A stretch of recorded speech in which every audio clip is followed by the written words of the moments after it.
Last time, our intrepid party of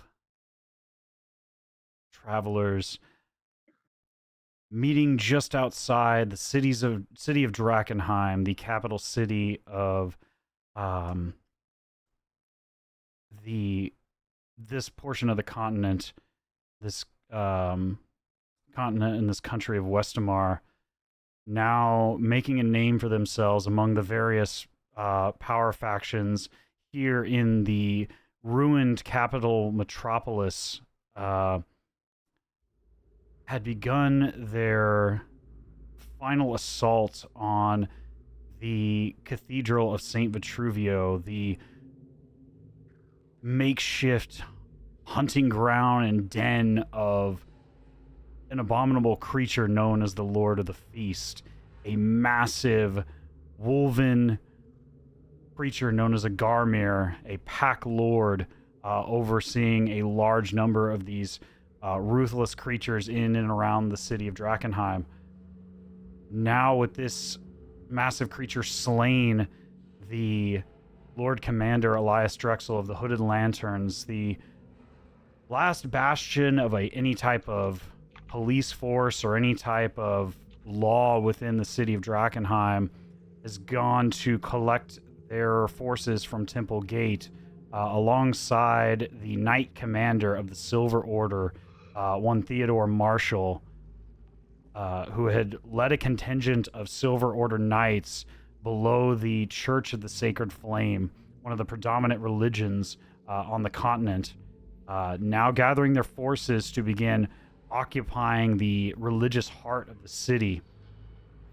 But while that was going on, your party, to some degree, was asked to begin investigating the ruins of the cathedral.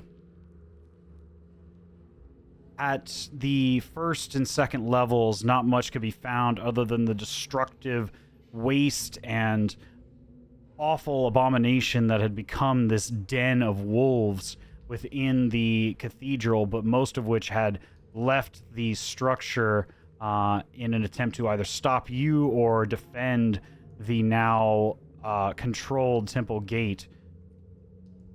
But below the body of the cathedral, you now descend into the catacombs, searching for important documentation and potential leads towards items and information about not only the small council, but other items to do with the royal family, the former royal family of Drakenheim, known as the Von Kessels. After much searching and deliberating and investigating, you discovered a series of light-based puzzles derived from these pillars of light coming down through the cathedral. Very intentional locks and measures to defend the catacombs and the tombs from would-be grave robbers within and around the city.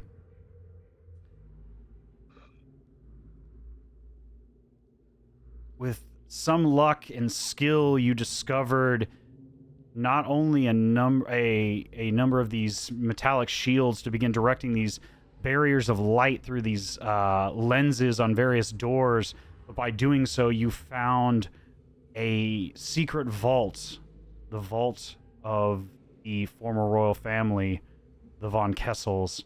Inside, finding a number of phylacteries, jarred remains and samples of the various lines of succession of the royal family through the many years, as well as miscellaneous documents to do with the royal family, various notes and deeds concerning the Amethyst Academy, the largest cabal of mages and study of magic on the continent, learning about a deal that was struck nearly 100 years ago that is still yet to be complete.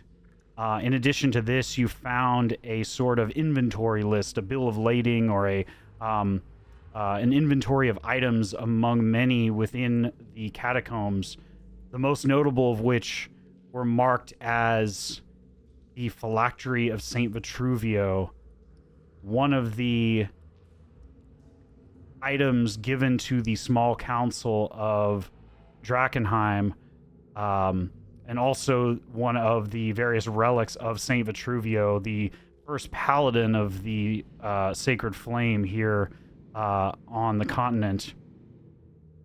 It was said to be given to the High Flamekeeper, common knowledge within the city, the High Flamekeeper of Drakenheim. In addition to this, you found on that same inventory list noted the name Ignatius, the Sword of Burning Truth, one of the other relics of St. Vitruvio, a powerful sword always shown alongside its wielder before his death many hundreds of years ago.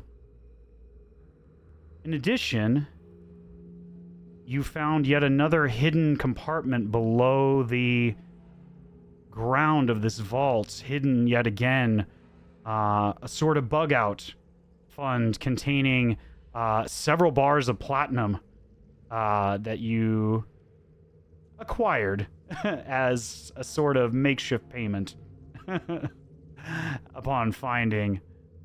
After going through many of these documents, reviewing some of the various information given about the royal family, the phylacteries, the holy relics in and around the catacomb, you began searching yet again, coming now into the scriptorium, the sort of library, if you will, the historical documentation of this sect of the Sacred Flame. And inside, you discovered more than simple pages and books, but the angered, bewildered, and sorrow-filled spirits of what can only be imagined to be the High Flamekeeper and perhaps other members of the clergy who were trapped here within the catacombs just after the fall of the meteors that began this whole ordeal nearly 15 years ago.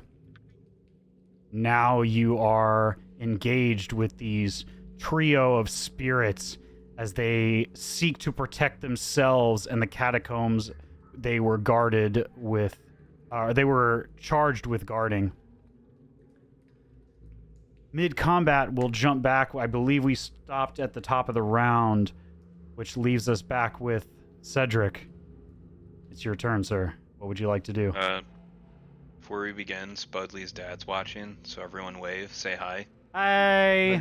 Hi. With that, I am absolutely screwed, I think. You're not looking too great right now. I'm not. You're staring down two very angry, possibly contaminated spirits. Okay, cool. I am going to pray they don't have, like, supernatural abilities outside of that.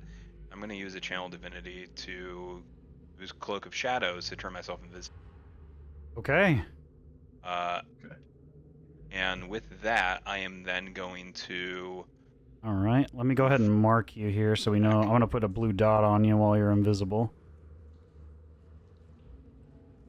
I'm going to move back.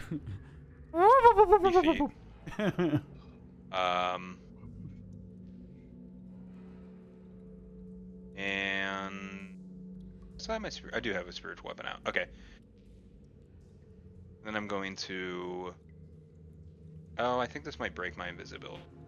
Sorry, let me just... I think it's only if you cast a spell, which spiritual weapon operates... It's already out. Right, I wouldn't say that's casting a new spell or making an attack or an interaction. Right, well, let's move this thing then. 5, 10, 15. I can move there, and I will attempt to attack the... Oh, let me Spectre Boy that's right there, I Make guess. sure I'm on the right border here so you guys can see what's going on here. There we go. That's better. Which one are you going after? The one that my spiritual weapon's directly in front of right now. Okay. That we can see. The ghoulish one. Yes. Token. The one known as a Warp Witch. Warp Witch, yeah. I'm gonna attack the Warp Witch. Gotcha. Okay. Hopefully. All right. Go ahead and give me an attack roll here. 25. Oh yeah, absolutely hits. Go ahead and roll your damage, please. I bonk. 5 force bonk. 5 force bonk. Got it.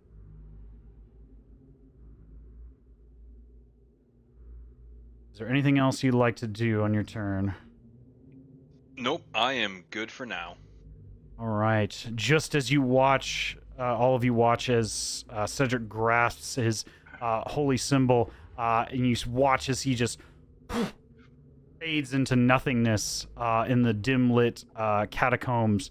You watch the spiritual weapon proceed to almost take his place and make a heavy strike against this angered spirit. As you see this haze of blackness and octarine particles just falling to the floor where the legs should be of a normal cleric. The sallowed and yellowed robes, now dingy brown and black, covered in years of misuse and wear, as this creature has been trapped within this library vaults for Lord knows how long. But with that, we're going to jump to the creature above. You see yet again the hanging, dangling phylactery with the elegant silver encasement around the glass, containing a small bit of flesh and blood within it. As it moves out, it is going to...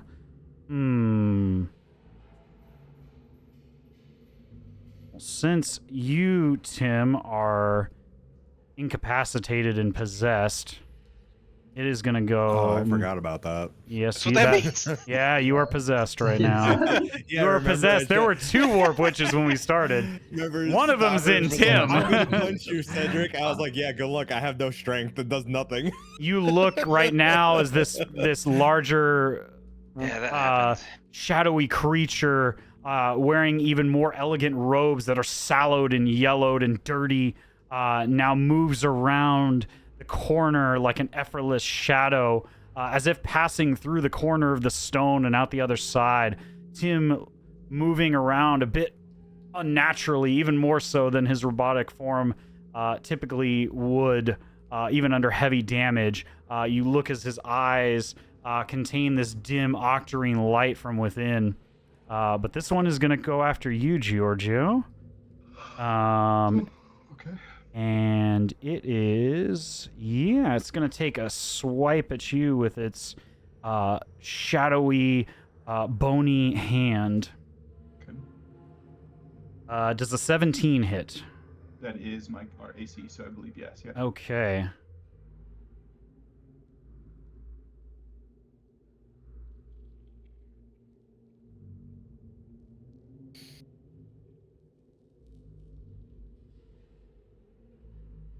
You are going to take 17 necrotic damage. Holy shit. And I need you to make a Constitution saving throw, please. Constitution saving throw. That would be a 7 and 4, so an 11. With an 11, you feel the essence of your soul being wrenched from your chest as this claw digs deep past your flesh and out the other side, pushing through like a chilling hand. Your hit point maximum is reduced by 5. Okay. Does that also reduce my current HP? No, it's just your maximum. You cannot regain your normal maximum hit points. It's reduced by 5. Okay. Reduced by 5. I did 4 there. Right, until you take a long rest. Okay. But with that, let's see. 5, 10, 15, 20. It is, you watch after this strike as it begins to sink down into the floor. And as it's doing so, you do get an attack of opportunity, Giorgio, Okay. as it sinks down below the floor. Just do a little punch. So it's going to be 9. Unarmed is +8, so a 17. A 17 definitely hits. As you 17 watch it sink hits. into the floor, you drive your fist down into its bony bridge of its nose. 7 and 5 for 12 damage. 12 damage? 12 damage. Yes, sir. Let me double check something. Don't think... No charges on my ring. And yeah, that's it. Okay. You do make... actually- I'm sorry, go ahead. Does it do I hit?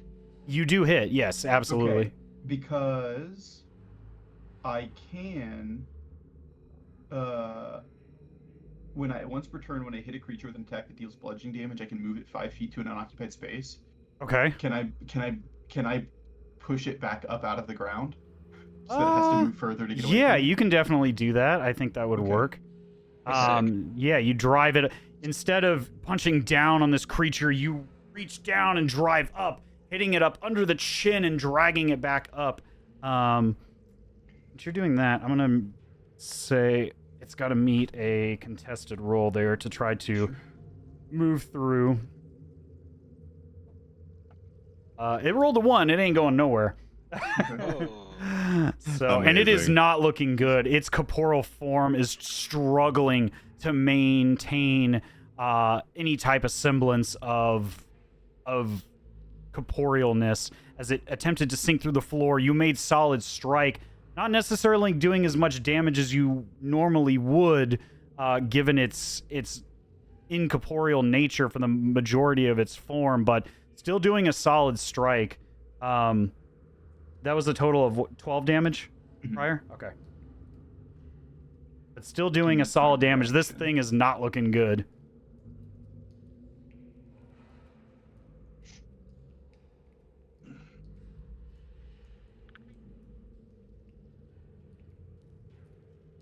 All right.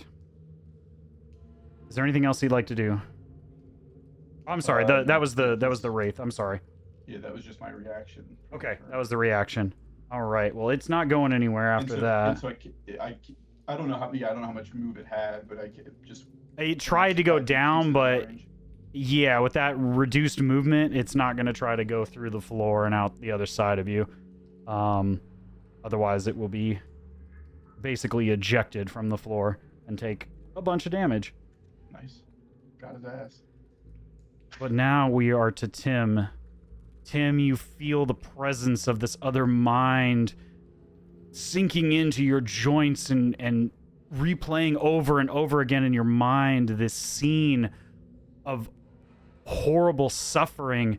You see within the scriptorium a number of individuals, several suffering, and as you watch this shadowy image, this reel of thoughts play in your mind, you see from the eyes of this individual prior to their death, you watch on the other side of the room, you see a elder woman in similar robes to the creature that now strikes out at you, dangling from their neck. You still see the phylactery of Saint Vitruvio, and you hear a concerned but wise voice say to this individual,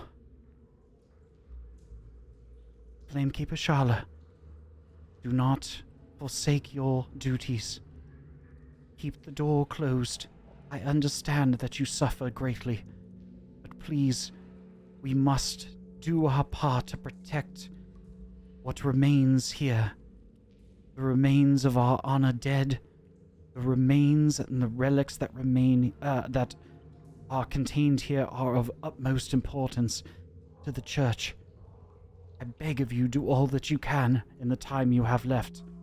And you look down at this shadowy image, and you look down as this person, through their eyes, you see this heinous-looking bite mark on their arm that looks utterly infected, like an oozing pus is beginning to drip off, and you see this faint tinge of octarine coloring around the bitten flesh.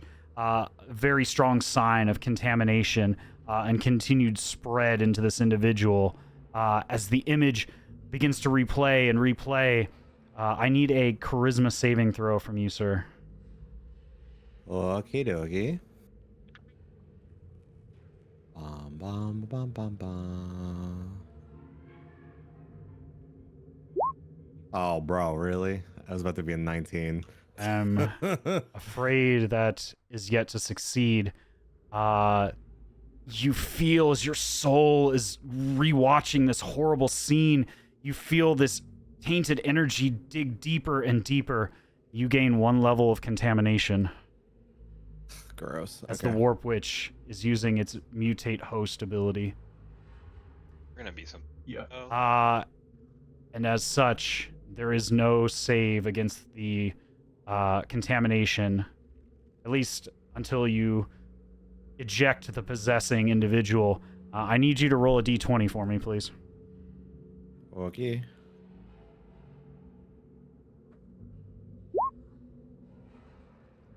A 13?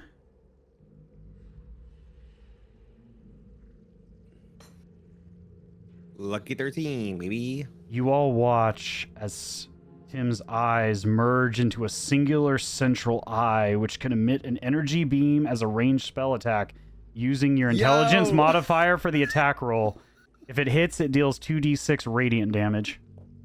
Yo, get Yeah. the fuck out of here. You all watch as the Dude, two fuck- eyes of Tim's skull begin to shape and reform as this flesh-like Holy shit. appendage begins to crouch out around the lens and force it into a singular cyclopean eye. Unfortunately, intelligence, right? yes, it is intelligence, but Oh, hell you yeah. Okay. do not have control of your body yet. Oh, that's okay. I need you to roll. Possess me, daddy. Oh. I need you to roll a d4 for me, please. What the fuck's all these rolls? Jesus. You'll see. 2. The 2. The 2 eyes I used to have. You watch in your mind's eye as the image of an awful-looking, drooling Garmir begins to scrape and move forward. And as you turn instinctively, you all watch as Tim seems to be reeling away from an invisible foe. And as he turns, you watch as energy begins to move or begins to bloom from within the new Cyclopean eye. I need you to make an attack roll using your intelligence modifier, and it is directed at Georgio. Just fucking blasting you with your Oh brand my new Cyclops eyes. Jesus, I guess we gotta Right. test it, right? You gotta make sure it works. All right, so roll a d20 and add your intelligence modifier. It's cool Okay. as shit though. That is fucking rad. Hold on. Mechanically, so you guys know, as long as Tim is possessed, he'll continue to have to keep making these saves until he makes it. A 17 plus your intelligence, or is that just the 17 straight? That's 17. That's 17 it's a flat. 21. Yeah. 17. Okay, Yeah. so Well, yeah, it's either way. I believe that hits. Go ahead and roll me 2d6, Tim. Oh yeah, I rolled ones. Yay. I'm sorry. If anything, this As is all Tim my turns fault. and stares you down, reeling back in fear, you watch as this radiant energy begins to gather in the central eye as this beam of light shoots out and strikes you right in the shoulder. You take that 8 radiant damage, hurts. Giorgio. Jesus. But you are up next. Okay. Attacked him. So I've got this Roll thing one right when I'm next not to me. attacking. That is, you said is doing pretty bad. Yes, the one in front of you seems to be struggling to maintain its form. Okay. I will.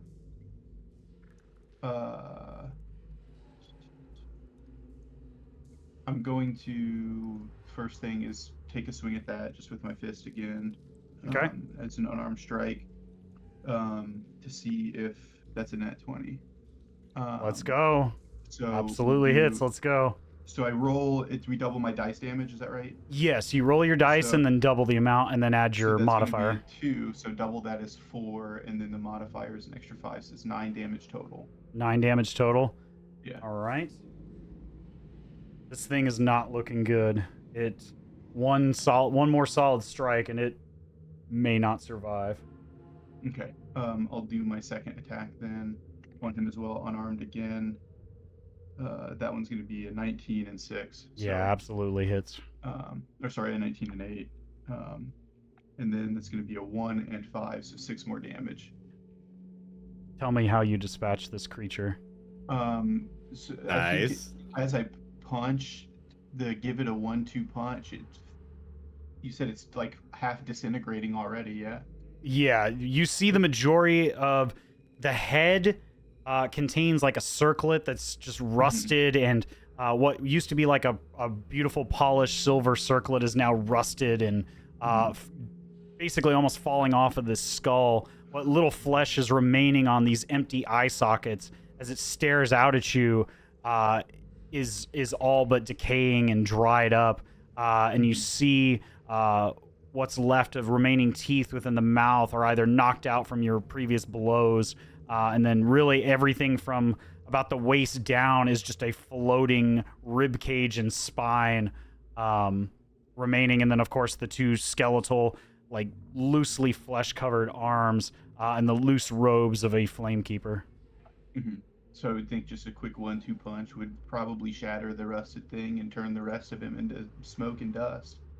Yes, you make a solid strike first to the face, crushing down into the skull, followed by a backhand to the forearm directly into the center of the chest, and you watch as the bone fragments are reduced to dust as this form just scatters across the wall, and you watch as the empty robes now fall with the necklace phylactery falling in a hump or a slump into the stone floor. Okay, I'll pick that up. Okay. Because that seems interesting. And then Cedric is invisible. Have you ever seen you turn invisible before? Okay, that's cool. No, teleport. I think this is the first time. Yeah. Okay. So with this possession thing, Mm-hmm. I understand that there's a save that he can make at the beginning of his turn to break it. Is there anything that we can do to assist in that in any way? I would imagine that some knowledge arcana, I'm not proficient in that, so I don't even know if I would be able to. Yeah. I have investigation that's pretty good, but I feel like that wouldn't really help me without arcana knowledge. Given that this is a charisma save, it is a contested power of will and one's own personality being contested against the personality and the psyche of another. I would say that a strong enough persuasion check or a deception check, depending on how you approach this conversation with your ally here, if you succeed, I will give Tim advantage on his next saving throw. Okay. I think just a rousing pep talk to Tim would be helpful. Just something Okay. like, I know you're in there, you've got these cool new laser beam eyes and you really want to be able to use them on the bad guys and not on me, right? 100%. For, Oh, I'm sorry. I'm Yeah.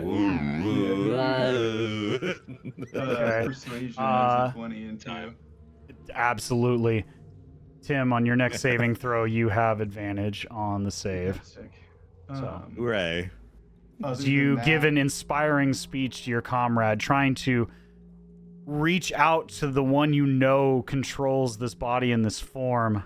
You hear the words, Tim, echo in your mind despite the reeling of horrible memories from this spirit attempting to control you, your friend's voice seems like a torch in the nightlight, or the darkness, pushing through the shadows. You see reality for what it is for only a glimmer of a moment, but is enough to focus your mind, like I said, and you'll have advantage on the next save.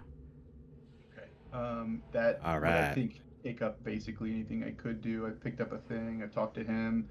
Sure. I've done my attack action. I'm looking to see. I don't have anything that I can recover, or I'm pretty out of stuff to do.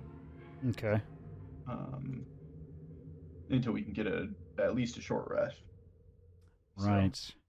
So, yeah, I'll pass. All right. Well, the warp witch that possesses Tim has had their say, but the other one, seeing the spirit of the former High Flamekeeper of Drakenheim now reduced to ash on the floor, you hear this awful wailing as it screeches past. Let's see.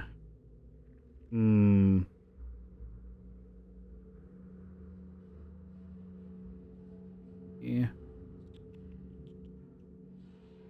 It is.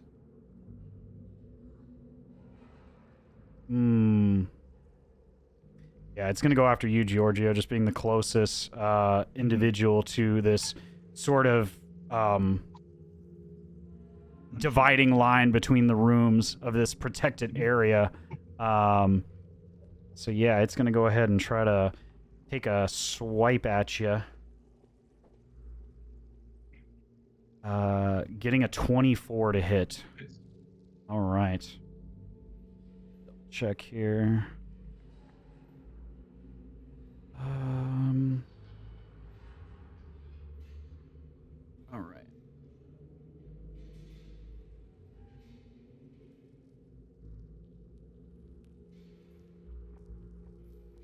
That is 11 necrotic damage. Okay. Let's see. Go ahead. Somebody roll me a d6, please, if you don't mind.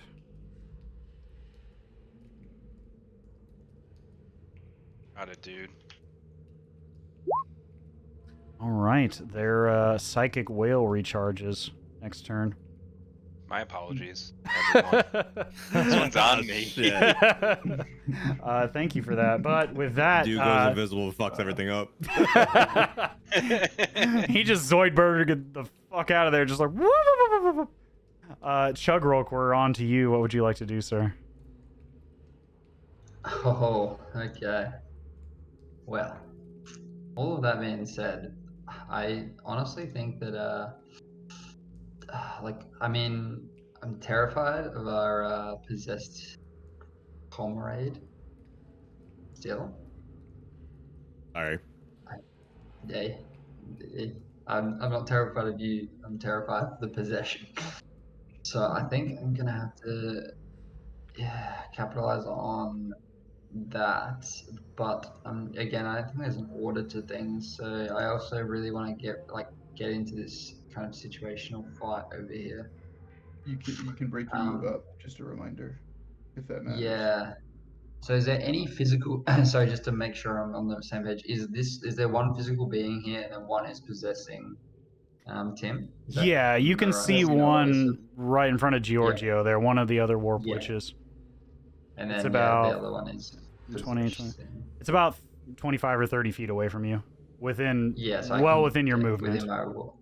So I think I'm going to actually I might do my movement behind Georgia, being that I do have long reach. You do have that reach. Yeah, you don't need to step any closer than that. Yeah, so I'm gonna plant myself right here. I'm also gonna throw some absolute, commanding statements over to my man Tim, being like, bro, I believe in you. You got this. Push through. As has been said, we need those cyclonic eyes against them, not against us. So I'm really just I just want to amp up my boy. That's Okay. it. Yeah, that's it. Go ahead and give me a persuasion. Give me another persuasion check from you, Chugrulk, as you call out to your comrade. I'm in. Roll that beam footage, brother. Oh my gosh, it's doing the Beautiful physical footage. roll and not Oh, on his no. computer, not like this. Did it actually come through? Oh no, Not no, it yet. didn't. Let me know if it doesn't, because I'll try a different one. That it should have been a 9. A 9 total. A 9 roll, plus 2, so 11. I'm not sure if it came through on the other app. No. I see So it says now. All right. It didn't give me I got roll an 20, 11. but I see it in D&D Beyond. In the other Okay. one. So Yep. 11 total. Sorry, so 11 total, yeah. Okay.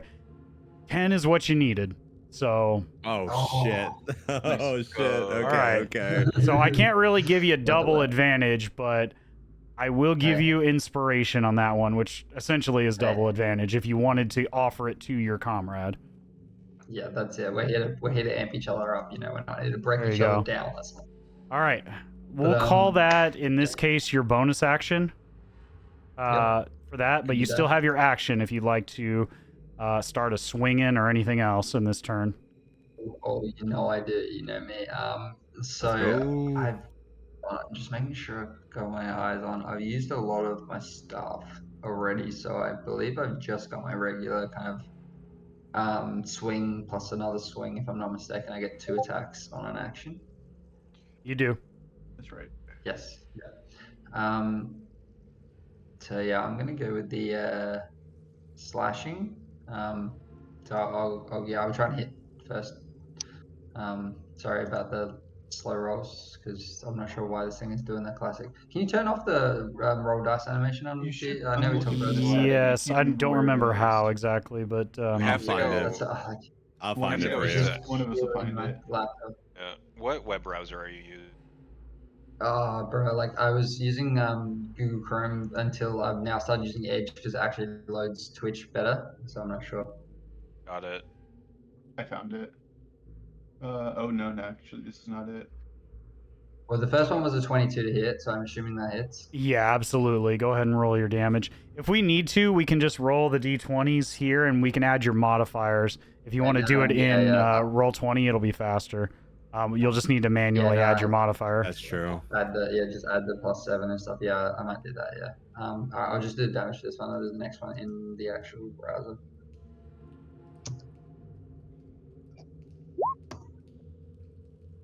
Oh wow. Okay. Okay, so that's your second attack? That's the second one, just to Okay. hit. Yeah.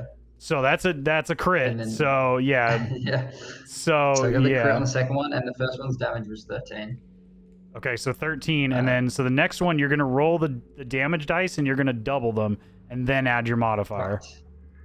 And then add the modifier. So yeah, roll 1d8 and then add the modifier. So what was the first damage? The first damage was was 13. 13. Okay. Yep. And then I got an 8 for damage. So 16 plus 6. So the second one has 22 damage. How do you want to do this? I mean, hey. Describe to me I how don't you know, I cut wanna- this creature down. That was a shitload of damage. Yeah, I was about to say.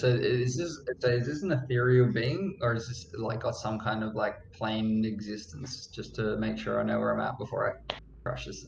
From what you can see and what you know of the sacred flame, given the robes that this spirit wears, this semi-incorporeal spirit that you slash into, you watch as the dingy robes, but very much the robes of a flamekeeper, like a priest, if you will, a former acolyte of the sacred flame. But what you can tell, this creature physically in front of you is semi-incorporeal. It is very much a spirit. What remains of its body is essentially not much more than a torso, some arms, and a skull. Okay, so I take my first swing.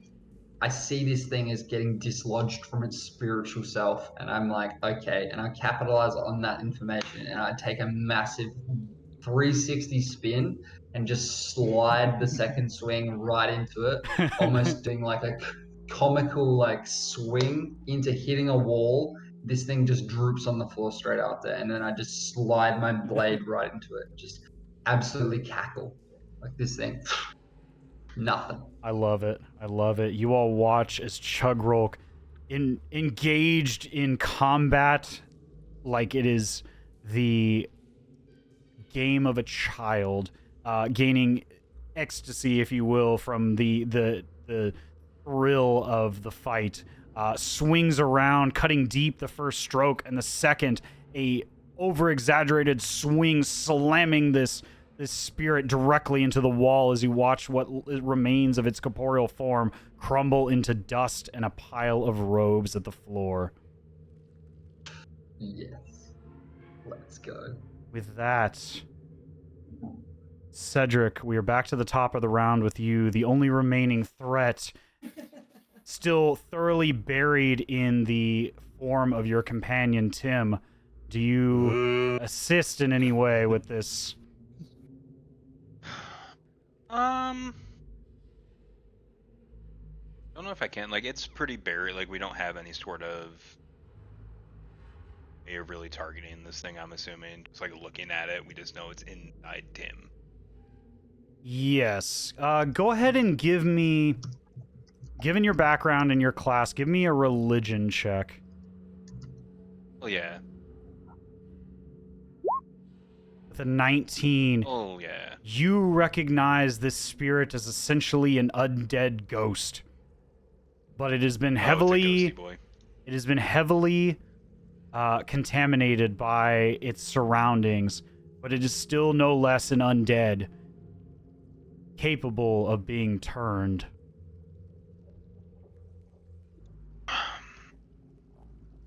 You know that having seen possessions in your past, individuals being possessed by spirits, demons, and other extraterrestrial entities, that every cleric worth their salt has an ability to exorcise such creatures from the unwilling.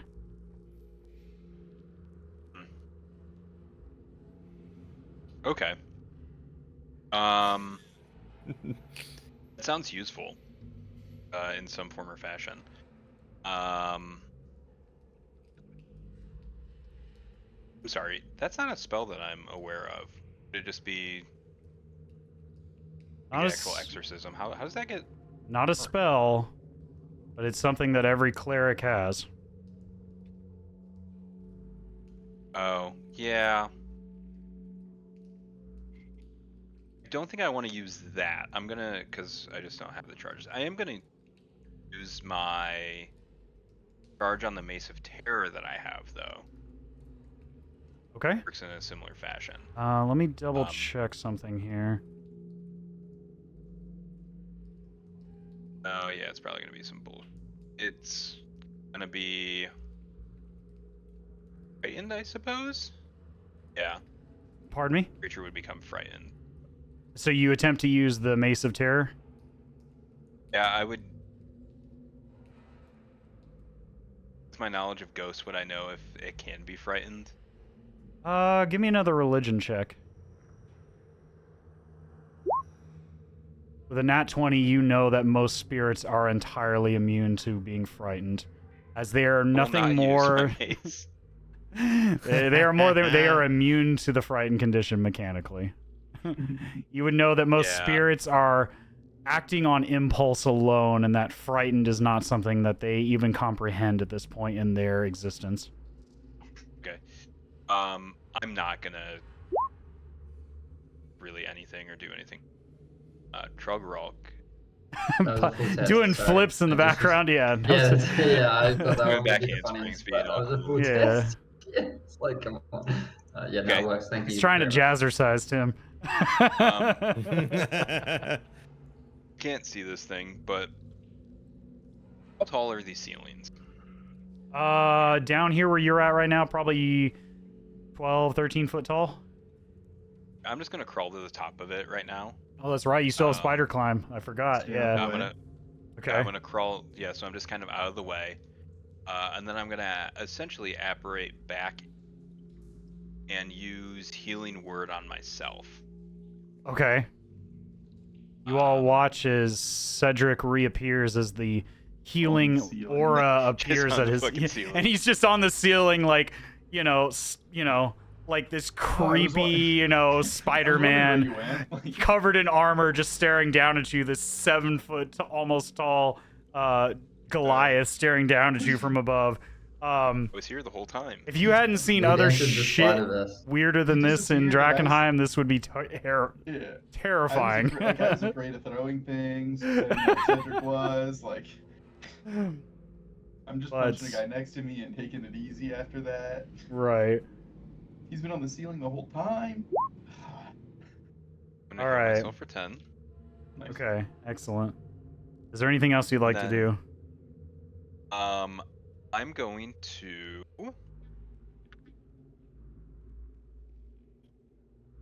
ready a guiding bolt. Okay. Or if we see this thing up out of Tim, I'll go ahead and just immediately shoot a guiding bolt at it. Okay. You prepare a guiding bolt with your hand as your other grips the wall, and your feet, these little hairy spider hairs, I wanna hang like a Tobey bat. Maguire style, just against the wall, as you prepare to launch this spell at anything that is jettisoned from Tim. With that, Tim, we are up to you. You may roll the charisma saving throw with advantage, sir. Let's go. Okay, here we go. Where's my mouse? There we go.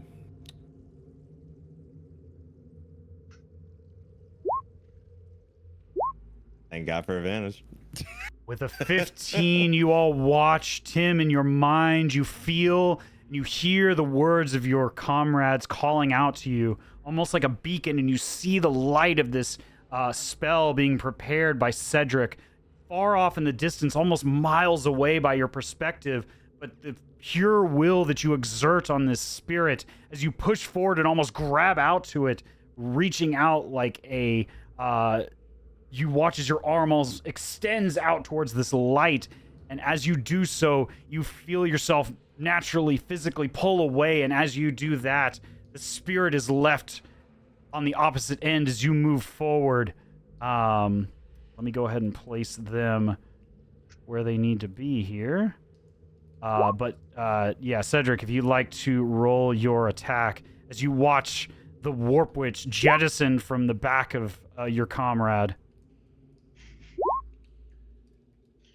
Give me just a moment here. There we go. Blast him. Blast Start 'em. A blasting. 10. Just that blasting. All my other rolls have been fucking incredible, and then I go to actually do something. Unfortunately, Not for fun. you, in an attempt to not hit your friend, the guiding bolt sails wide, slamming against the bookshelf just inside the room here. But Tim, you are free. What would you like to do, sir? You do have your full... Asked him. And you look as this wailing spirit of contaminated energy screeches out from behind you. That was terrible. What? You go to wipe your eyes. Your eye. You notice you have a bit of a depth perception problem right now. What happened?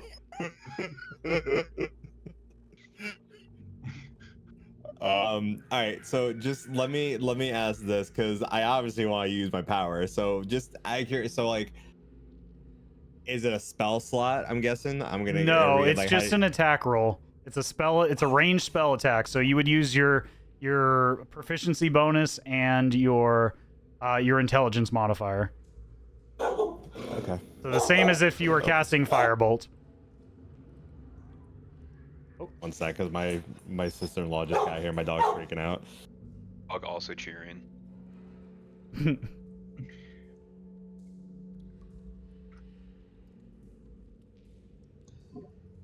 Dog's definitely be cheering.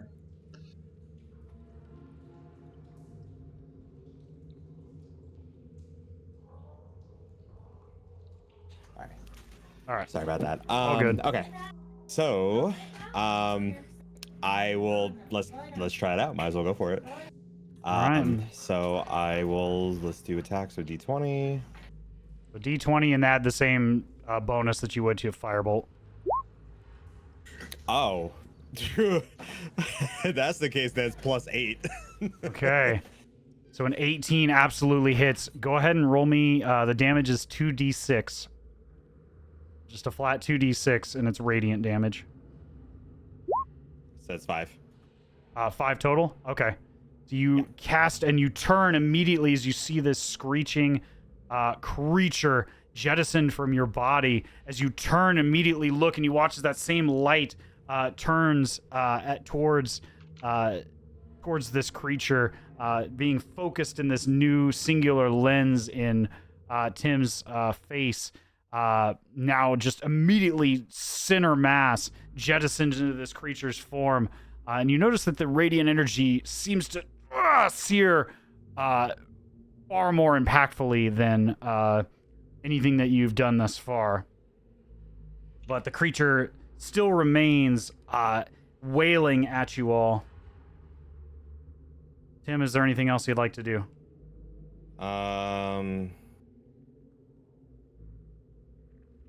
No. All right. Giorgio, you're up next. What would you like to do, sir?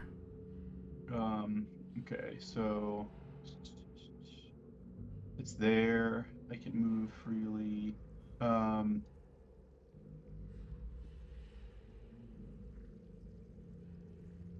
I have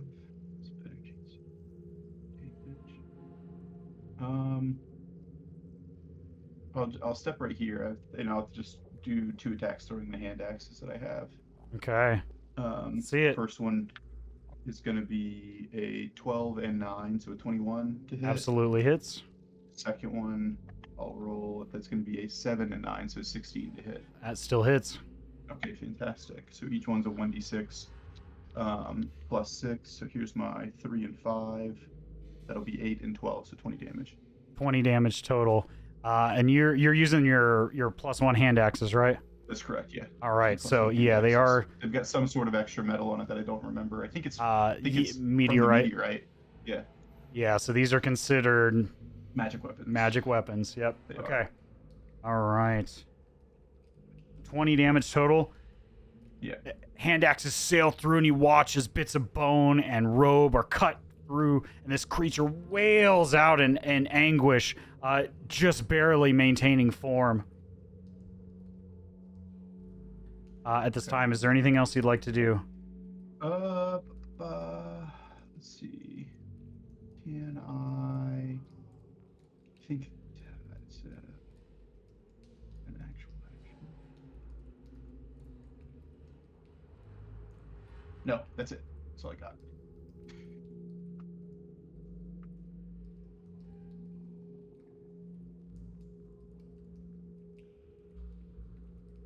Actually, Yeah. What's up? after throwing them, I'll take 1, 2, 3, an extra 50 feet of movement and go stand on the other side of it. Okay. Got it. Flanking. All right. I need you watch as the Warp Witch cries out a heinous, frightful, angry wail. You will not enter this sanctum! And you watch, and you hear this awful screeching. I need... check here. I just walked right next to it. And let's see. I think I need everyone to make an intelligence saving throw, please. Bet. Intelligence save 11. Sorry, I know I ask this almost every time, but the saving throws are at the top, right? That's the Top intelligence. left. Top Yeah. left Top under left. saving Yeah. throws. Oh, right, yeah, sorry, Yeah, yeah, I see it yours now. is That's why minus, I always yeah. click the wrong one. That's why. I thought Oh I was wow! asking. You had a negative Damn. 2, but you got a nat 20. That's Oh, great. minus Holy 2. shit. Tim and Flexing your Chugrulk. brain muscles. Hard as fuck. You cover your ears at the last second, watching this thing begin to belt out like prior. Cedric and Giorgio, You can't quite cover your ears in time as the ringing screech echoes through your mind. And you'll take the full impact of this. Fuck. I'm gonna fucking die. I hope not. That is 13 psychic damage for the two of you, and that's half for Tim and Chugrulk. Oh, that's wild. 13, 1-3, not 30. 13. Yeah, I was getting ready just to fall from the fucking ceiling. Splat. All right. You watch as this crying screech Wait, rouse out, and as so- Cedric is trying to cover his ears, just collapses to the ground. A half rounded up, so take 7. Yes. Is it rounded up or rounded down? It's rounded up on this particular instance. Yeah, Yes. that was my question. Yeah, so rounded up, 7 damage. Yeah, No so worries. 7. 7 psychic. And it's 13 if you did not succeed. Yeah, I took every bit of that. Not great. But yeah, Not great. with that, Chugrulk, you turn just as this screeching ends, and you watch your comrade Cedric fall to the floor unconscious. Oh no, I'm good. I thought you said 30 before. Oh, so no, I'm no, still no, no, hanging. you're good. You're alive, yes. You're just unconscious. Oh, I'm not unconscious. Oh, I'm sorry. Oh, that's right. You did heal yourself. I'm sorry. Yeah, okay. Yeah. My bad, It's not my bad. Updating. Thank goodness you healed Okay, yourself. you're right. I forgot you healed yourself. You're good. Yeah, All right. it's not I think I'm updating worse on off. Okay. Beyond right now. So I think I'm worse off than him now. My apologies. I'm rolling with 5. So Yeah. Gotcha. That's right. I think the last That's time just I looked, pouring it onto still the said ground. 8. So I was like, okay, whatever. it's I'll just like a rely on sense you of guys to fate. tell me when you fall unconscious. Yeah. Or if you fall below 0. So Georgio, what are you on? Just because I think I this am not is telling me doing you're full great. health. That's for sure. Right. I probably Okay. can't take another hit. No, that's alright. Just here, it's like I thought you were the healthiest of the bunch, and now I'm realizing that's probably not Right. accurate. No. Right. No, I got hit a few times and Okay. it hurts. Chugrulk, we are back to you. What would you like to do, sir? With that information, then, all right. I think I gotta get into my boy's space. Yeah, I'm gonna bring myself over here next to the violent. Oh, actually, I might even bring myself over here, just in case something comes in out of nowhere. Like I'm now kind of afraid. So I'm gonna come in. I'm gonna try and offer. Hang on, do I have anything? I have healing potions. Let me check. So Okay, if it's, yeah, if yeah. it's something that you can use to heal me, would be fine. If not, if it's something to just give me, I have one that I can take if I get another turn. Right. So Yeah. No, all good. With that being said, I don't even know if I had anything except for like something probably exactly what you have. So I think I'm just going to offer some consoling words, and like I got you, scramble back, man. Like please let us help you. I'm popping in. I'm just, as I said, I'm throwing, not throwing fists. I'm throwing swords into this. Okay. Again, similarly to the last. Okay, let's see it. Oh, go ahead. I was gonna say. Yep. Go ahead and finish your turn. I'll tell you something after.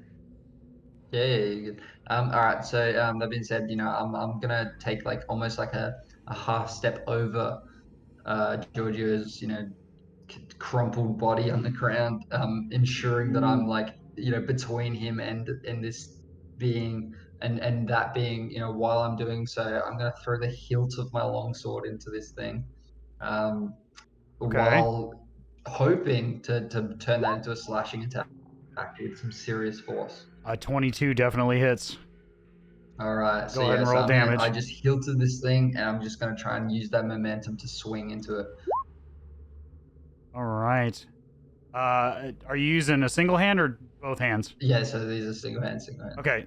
I got a shield in the So other. 14. This, as you swing in the first time, it is just barely holding on. As you take off a huge chunk of the rib cage hanging below. At this point, it's just a hanging skull with some floating arms and a pool of robes. Right, and so with this second swing, I'm pulling back into my gladiatorial history, and I'm gonna give him the old wrestling combo of the And then I'm gonna Showboat. absolutely swing it. Yeah, that's it. I'm showboat in front of this thing, They're just not absolutely bad. trying to Oh, disgrace it. I love it. I know. Let's go. An 18 And then we'll definitely throw on hits. another. Go ahead And and then, Nice. As I say, I've just warmed up with my jazzercise. I'm limber. I'm ready. I'm gonna do a little bit of a side flip into the slash. how do you want to do this? As I said, I'm side flipping into this thing, and I just want to put it in the ground. I just want to make sure that no one else comes at us. In true Caspian fashion, the most overblown series of strikes that you all have ever seen, but nonetheless impactful as Chugrulk cleaves through with a final elegant swing and an impactful one nonetheless, straight through the skull of this warp witch as it is silenced into a pile of ashen robes. And we are out of combat. Yes. Nice. Nice. What would you all like to do? I'm a sippy sip on some health potions I'm gonna take a sippy because sip as I well. don't know what else is going. What else is in that room when we actually go in? I'm just so far in the moment that I'm still sitting there flexing, Yeah. just pumping my muscles for the quote unquote audience that isn't there. Like I'm used to this being a gladiatorial realm. I'm all for the impressing others, but you guys don't seem to impress. Just trying to get yourself back healthy. There's a 4. I'm just double checking something. I want to make sure. And a 1, so 7. On that one. I'm gonna use one of my first level spell slots. I'm gonna use Cure Wounds on myself. Okay. Great. 4 is up to 16. You guys do have the option of taking a short rest if you want to as well.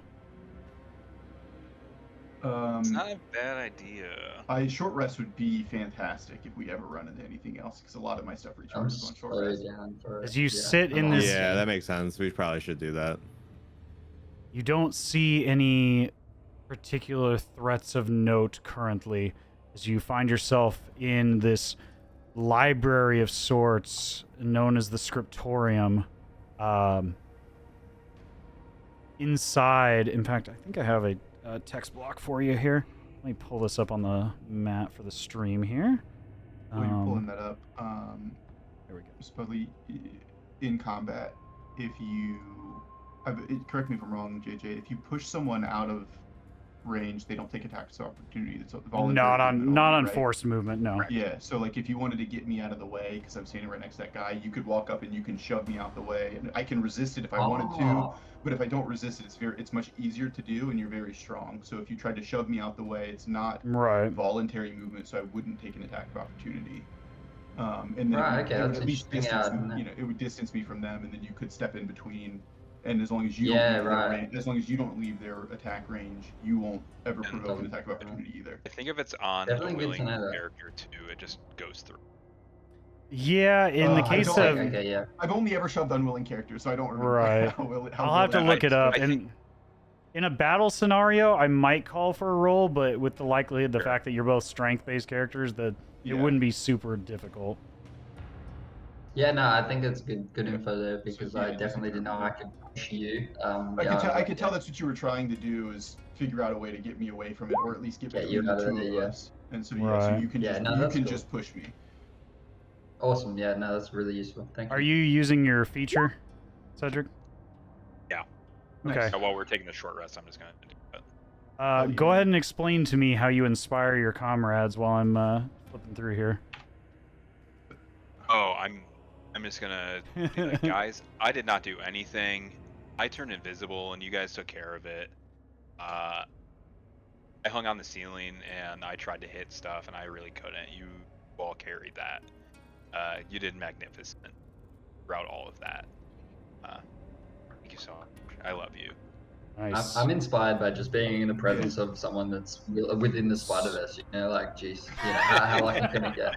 Like, to be completely honest. So explain to the group what Inspiring Leader does. Yeah, so I give you all a pep talk. Everyone just gains 9 temporary hit points. There you go.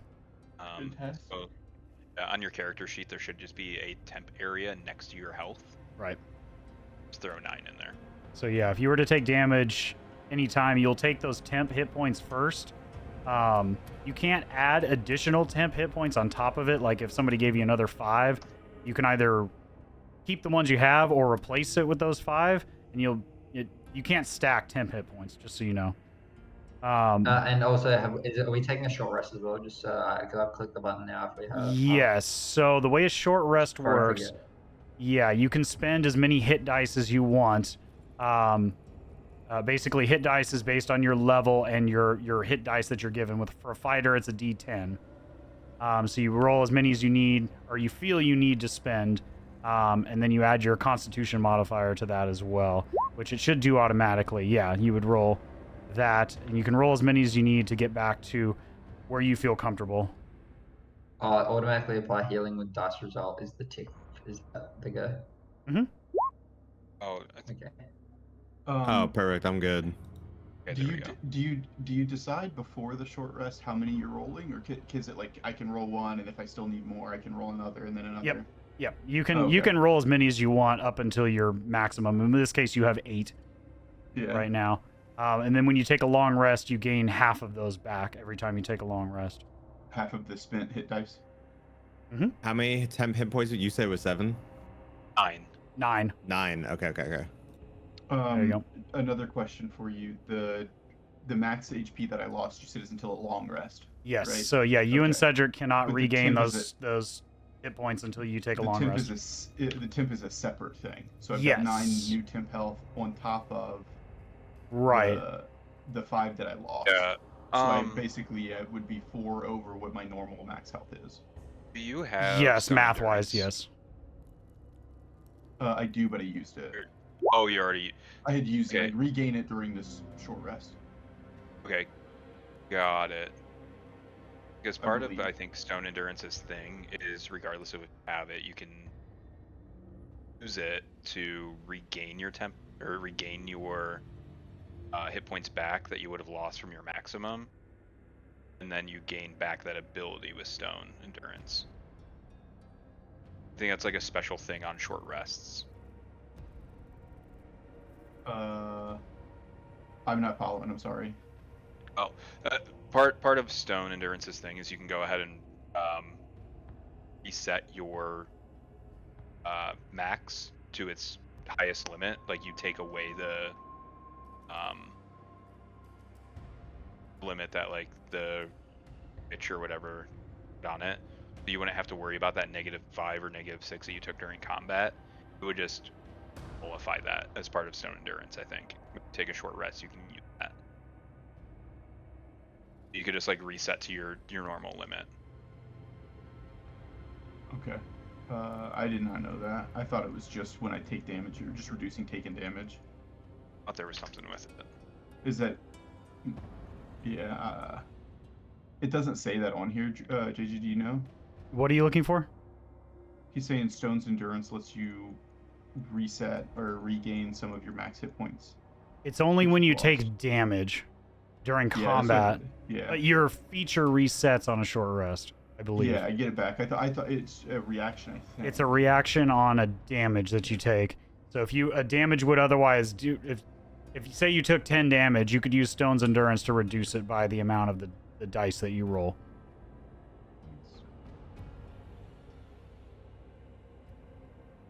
And that's a feature of being a Goliath. Mhm.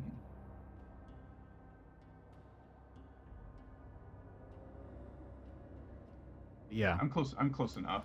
Plus the 9 temp hit points is totally fine.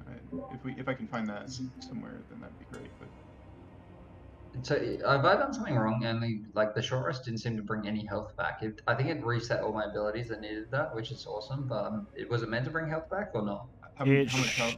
Did you spend any hit dice? Yeah, I used 1. Like I rolled it in. You can see it in the chat log. It rolled a 10. Right. I believe it Did should you- have. Did you adjust the health back yourself or no? Because you got adjusted yourself. Okay, Yeah, so I yeah. clicked short rest. I ticked on one of the things. I clicked roll hit dice, and then it said take short rest, and it just gave me back my other abilities. Didn't So really bring anything. rather than hitting the roll hit die, there should be a thing below where like your check marks are for your hit die. It should say Yeah. like 1D whatever. Click that instead. Well, you did roll the hit dice. Just go ahead and mark off one of yours, and then you can manually add them as well. Just so go back Yes, up I to where marked you're. off. It's got one tick box off of the like roll hit dice, like out of like Right. 8 That's fine. squares. So Yeah, you can just click in where it says current and just add 10 to whatever you I have. just add 10. Right. Yeah, Yes. so I'd Yeah. I'd be on my max then anyway, because I was That's only what- like 8 down. It there you wasn't go. a huge deal. Yeah, if you want it just to be like automatically added, you would just hit the like mine, since I used 4 hit die, it said 4d8 plus whatever the amount was. And I clicked that, Yeah. it just automatically added, and it didn't roll it for you guys. It just did like a roll for me, and then just added it to my health. Right. Yeah. No, that's cool. As I said, I think like I got the concept that I was meant to just get like max health back anyway, but it just didn't happen. So I was like, yeah, I might just Right. Okay. Is everybody good to go? Everybody's gotten their short rest as you all take the time to take a breath here in the scriptorium, lighting a number of torches hanging up on the walls, watching the doors as you do so to make sure you feel safe and secure, but taking as much time as you need to recover and nurse your wounds, both mentally and physically. And in this time, you look around this room. And let me go ahead and read you a little passage. Then you guys can tell me what you would like to do. Give me a moment here.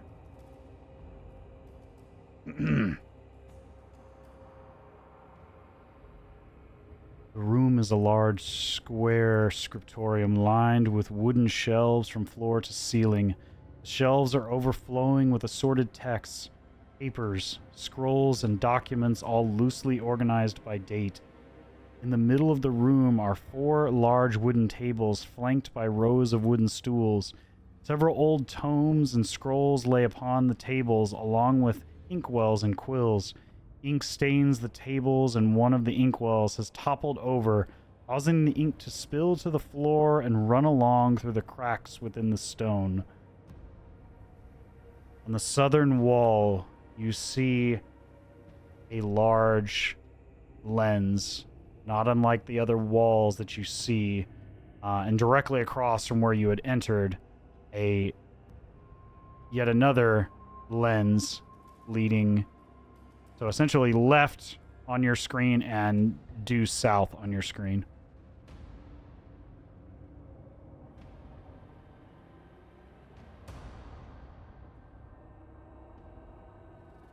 This lens that you see on the southern edge stands in the torso, in a stone shield, affixed solidly as a part of this statue.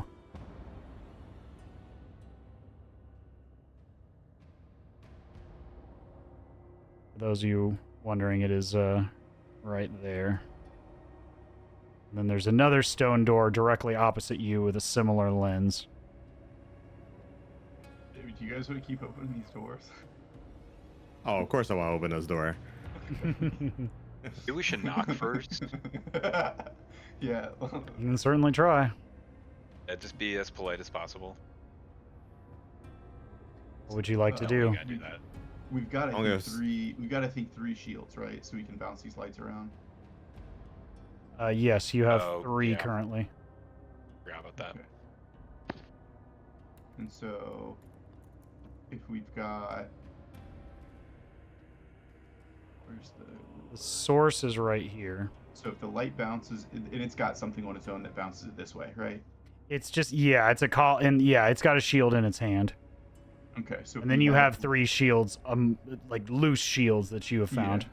So if we can, and if we can get everybody to put, like, we get a shield there to go up, a shield there, that's 2 to come over here, and then maybe here I think the light beams line up, right? Do we have line of sight this way, Stopper? With the 3 shields that you have, you could certainly And then the pinpoint third them one anywhere in the room, yes. Okay, yeah, and then so if we get the third one here, I think that we get line of sight all the way through, and then we could shine it. So do we want to open this one first, or the other one that's over here? Either one. Doesn't matter to me. I'm good. Whichever one, don't matter. Bottom seems like it could be cool. Seems Because the bottom, from the description, the bottom one's more ornate, yeah. Yes. You look on, and it's definitely a more ornate and intricately set aperture, unlike the more utilitarian ones that you've seen set in the doors. Not that they're not beautiful in their own right, but this one definitely seems more of a higher presentation, if you will. Okay. Well, I'll take one of the shields. I'll come stand down here at the bottom, or I guess at the first reflection point, and bounce it up the hallway for someone else. I'll go ahead and shoot it towards the place that we are right now. Chugrulk, do you still like open the doors? Scriptorium, yeah. You still muted, Spudley. Sorry, I am muting. Yeah, I'm all for opening doors. Okay. But, Well, I think yeah, you're wait, going to like- be at the final spot here for us. Yeah, we just need to Yeah, go You ahead want to and grab a shoot it shield now. and go there. Does this like override the shield that I'm already carrying? Just put it No, this is just you're holding an item, basically. It's just Yeah, like okay. it's like Yeah, a okay. mirror more than it is an actual shield. It's just a highly that's right. polished I just piece of wasn't sure. metal. Yeah. Yeah, that's all good. As you all So, it's align the another lenses, statue. taking a few moments after your rest to begin pointing the sunlight coming through from the pillar of light above, bouncing it around corners, preparing to turn it around these corners with the 3 shields that you found. You aim it due south towards the lens directly in the chest of this statue. And as the light enters the center of this aperture, you watch as the aperture begins to turn and shrink.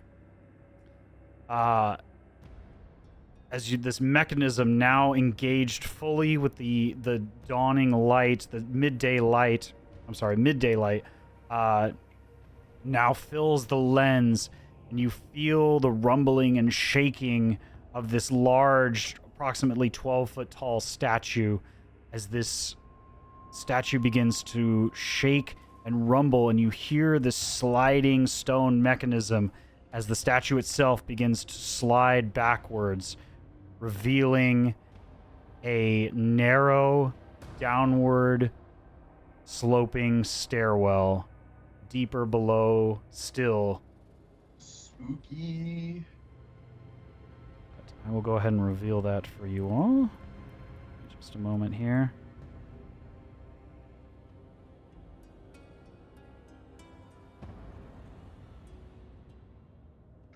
This is initially what you see behind the statue.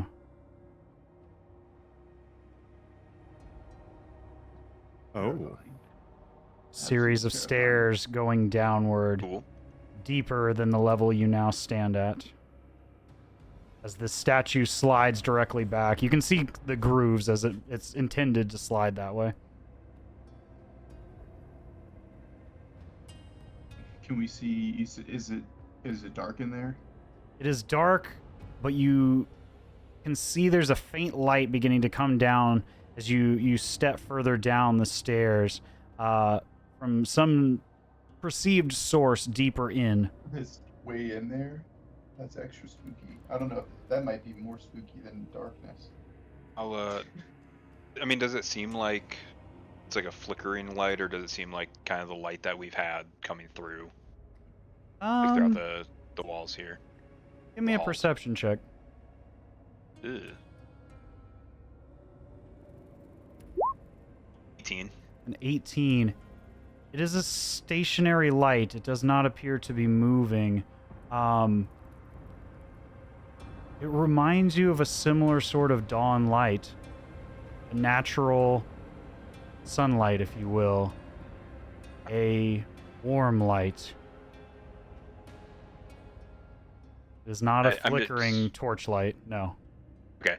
I'm just carrying one of the mirror shields down thus. Sure. Oh, that's pretty smart. I'll probably keep mine with me too then, seeing you do that. Instead of just leaving it. You all proceed down the stairs. Oh, you know, I have I have light. I forgot. I have light as one of my cantrips, so that might help too. I forgot about that. Ooh. Well, I think we're alright. I think we can see well enough to get to where this light source is, at least for now. Hopefully. It is dimly lit for a portion where these 90-degree bends are at the various platforms as you descend down. Each row of steps is about 6 or 7 inches down, so each flight of stairs is probably a fall of about 5 or 6 feet. And there's 1, 2, 3. As you step down, let me reveal. There are 4 total flights downwards. I'm just trying to do my best to stay in front of Georgio at this point. Yeah, I'm all spooked. Not from spookiness, from me just being like, this dude. But as you get towards Goddamn this, disaster. as you get towards this final flat before you come to the base of these stairs, you can definitely see that there is a much stronger light, a much brighter light, much like the midday sun. Look at the whole sun down here. Sick. It is very bright. You can see this whole landing at the bottom very clearly. Almost no shadows are cast in this area. Throw on my cool shades and continue Cedric, down. this is all your stuff, right? Aren't you all up in this business? What This kind is of light cool. is this? Like, Right. Is this something I need to be worried about? Pardon me? Yeah. No, nothing this bright is freaky deaky. Okay. I mean, you know, if this is like a relic or something of the religion, you know, like somebody spooky might be holding that thing. I don't know. As you Could be only one way to find out. As you step down, you see a large circular chamber. I have something to read off to you all. You stand. shit. Oh fuck yeah. Nice. Just a Here it moment. is. Shotgun, bagsies, whatever it is. I mean, on sword. This circular vaulted chamber is ribbed with strange bronze pipes and niches filled with candles. Hovering in place above a central dais, in a column of flame is a glittering silver blade. The chamber is otherwise unadorned, but filled with nearly blinding light and sweltering heat from the crackling flames. Wild. Cedric, would it be sacrilegious to touch this? I want to touch it. Is there anything that's like giving off indication as to like what this is, who it belongs to? I'm assuming it's probably something important for the keepers. Go ahead and give me a religion check. The dirty 20, you recognize this item instinctively. You have seen it many times, many murals, many depictions across the entire continent through Illyria, Westamar, and Caspia. This blade is well known. You have no doubt in your mind this is no less than Ignatius, the burning truth.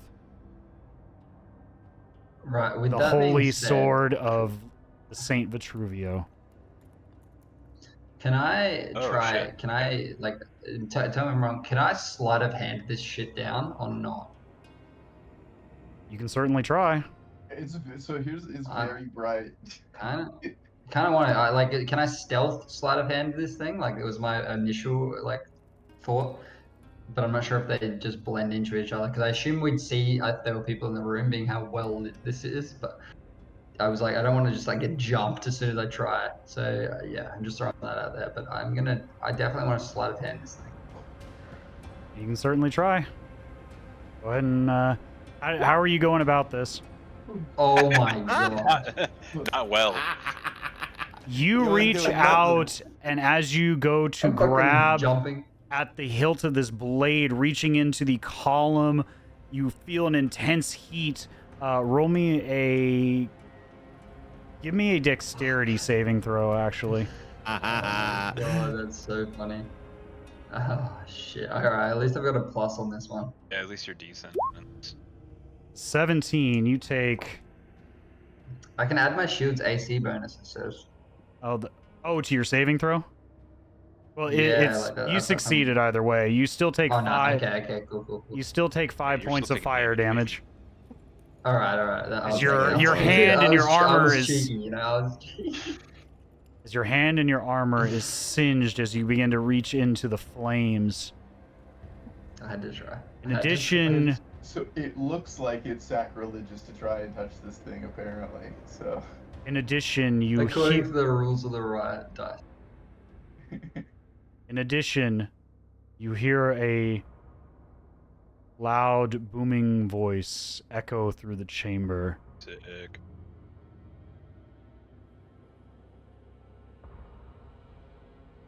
Prove thy worthiness. Prove thy worthiness to the tenants of the sacred flame. Those who would yield the sacred sword. Prove thyself and thy commitment to the flame. And this column fire, you watch as a glowing form begins to emerge in the center, grasping the hilt as it does so. You see a muscular form clad in beautiful shining armor,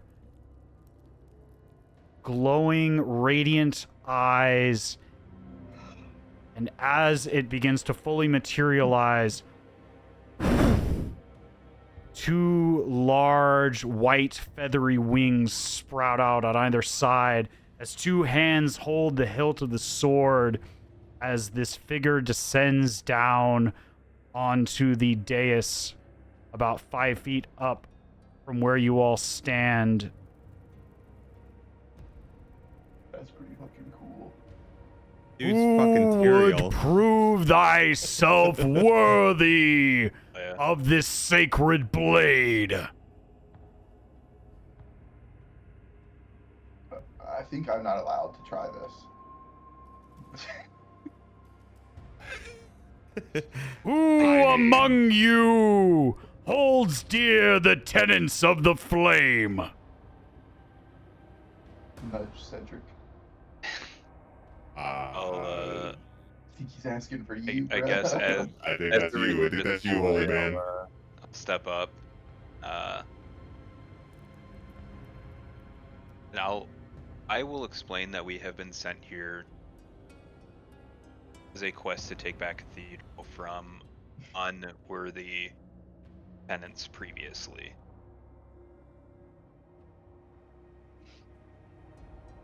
Go ahead and give me a deception check. Bitch. 18.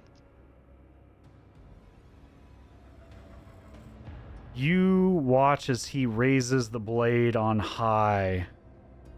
Its shimmering edge, almost alight with radiant energy, as he brings it down and points it directly towards you.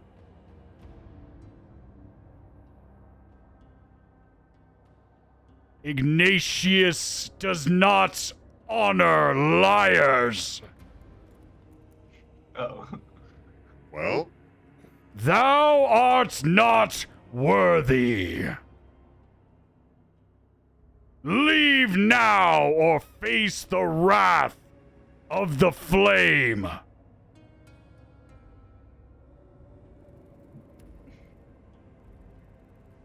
sword's cool as shit. I kind of want it. Yeah, I definitely want it. I fucked up. I mean, we could jump him. I don't Yeah, know if you it's gonna want work. to I fight don't a know if- fucking holy angel fucking I looking don't know if Some it's gonna- I don't know if it's god, gonna yeah. work. Who is worthy of the flame and the gifts it gives? Yeah, who's willing to light themselves on How fire bad right do you now? want? Like, to How be bad do you want the honest. sword? Yeah, yeah, that's it. You know, it's gonna How- light themselves up. We have to decide right now. How nice are you guys? Because it seems like this isn't a mean big boy muscular man. It seems more like some sort of truthfulness. I guess being forthright with intentions, sort of thing. Yeah. Not me. How bad do you want the sword though? Yeah, I'm gonna try and at least throw out like my you know I just wanna I wanna defend the righteous truth. I wanna help. I wanna utilize this for good. I wanna throw out my solemn justification for why I was trying to take the sword to this guy. You Although say you tried to that. steal it. You say that to Yeah, I mean, the. hey, I didn't. Let's ignore that. All right. You say that The to intention the. was good. My apologies. Yeah, Chugrulk, that's what. you, So, you yeah. say that. Give me a persuasion Yeah. check. Yeah, I'm just trying to show him that I'm there. Bro, I'm not here to use it for bad. You still I do had have. such good rolls. Hell yeah. You still have inspiration that you haven't used. There you go. If you want to roll again. If you want it. Yeah, I'm Use it gonna and yeah I'm re-roll gonna use it, my bitch. inspiration there. All right. Where are we? There you go. It's good. There we go. Again, you watch this. DC's fucking 20. Again, you watch this individual raise the sword on high and point it down at you, Chugrulk. You, warrior, who would claim they are righteous and worthy. Ignatius, the sword of burning truth, finds you unworthy. Ah, shit. I need you all to roll initiative. Shit, y'all, I tried. I'm so Alright. sorry. Had to do it. He made mistakes.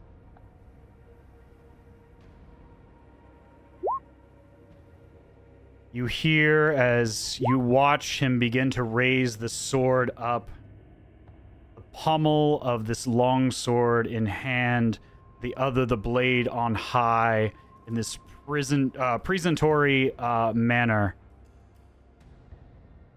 Prove thy worthiness to the flame, and maybe thou might wield the blade of truth. Bring it on, Ghost Man. All right, give me one moment here. This is delightfully That just the reminds me opposite way of a too much ghost. of This is an Warforged. angel, dude. While you get set up, I'm gonna go grab a drink real quick. You're screwed. I'm smart. I'll do that. Actually, yeah, like I think my I'm announcements gonna- just went out gonna before, take so a I might quick- quickly pee as well and grab a yeah. tiny snack if that's okay. Yeah, we can take a quick break before we Take start 5, this. please, DM.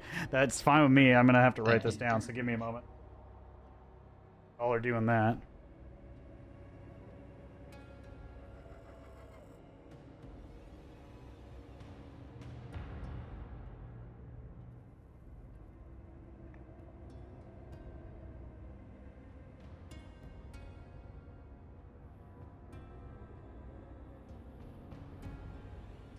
Bum, bum, bum. Fun times, fun times.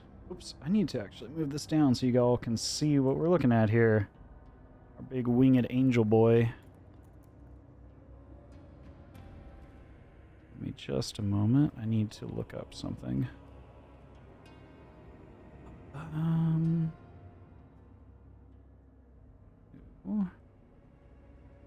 Okay.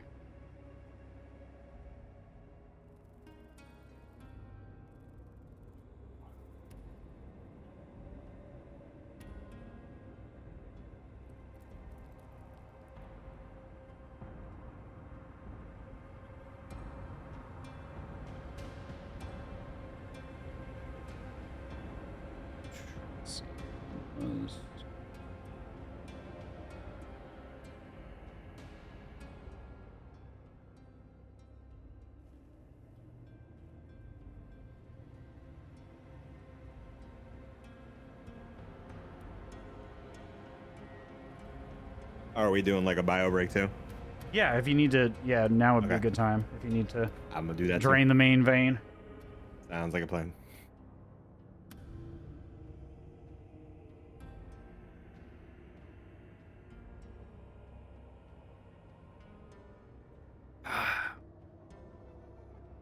How's everybody doing in chat tonight? Anybody lurking? Hopefully y'all are enjoying.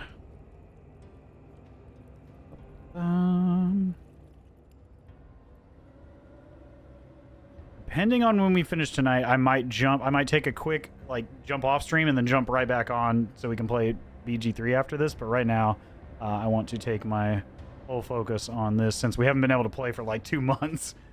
Mostly due to me going on vacation, but then also some other events had happened, so we had to push things back another couple weeks. But now that we're here, I want to make full use of the time as much as we can. But in case you guys are new here, there's everybody who is currently playing and their characters, their associated characters, and their Twitch links. So definitely go follow them up. Awesome individuals. Please go show them some love. Where are we at here? There we go. Yeah, we are going to start shortly with some more spicy combat. Unfortunately, our attempted persuasions were not high enough.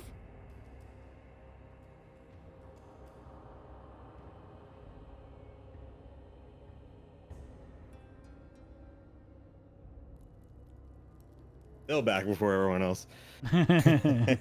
All good, all good.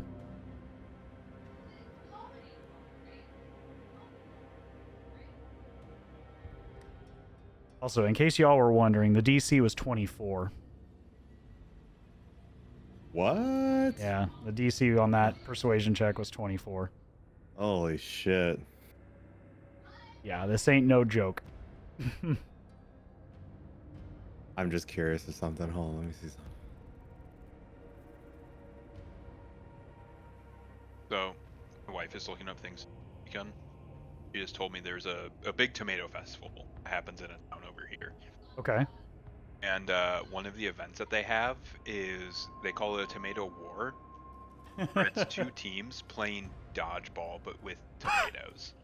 That sounds fucking rad. That does sound actually. awesome, actually. Yeah, it sounds really cool. And also, band the Gin Blossoms are just playing there. Like, I don't know who they are. they were like an early 90s band. They did Hey Jealousy. Okay. Hmm. I know it if you Oh, heard it. yeah. It was like, hey, jealousy. That song? That one? That one, yeah. Yeah. Pardon my awful singing. Oh. But yeah, But I was... They have a spaghetti eating contest as well. It's like anything course. related to tomatoes. Nice, nice. My persuasion's -1, so there was no shot I was gonna get it. If I could have done Arcana, I would have tried it, maybe, but yeah, no way. Yeah. Yeah, I was telling Shiny, the DC for that one was 24. Oh, so I could have like just hit it if like with the best possible. Yeah, I figured that was the case. it was pretty high. Yeah. For good reason.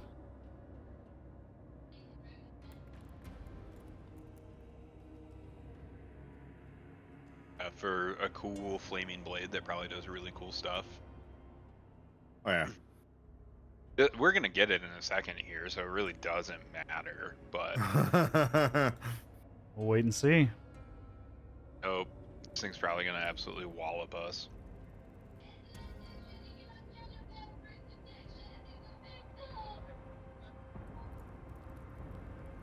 The world?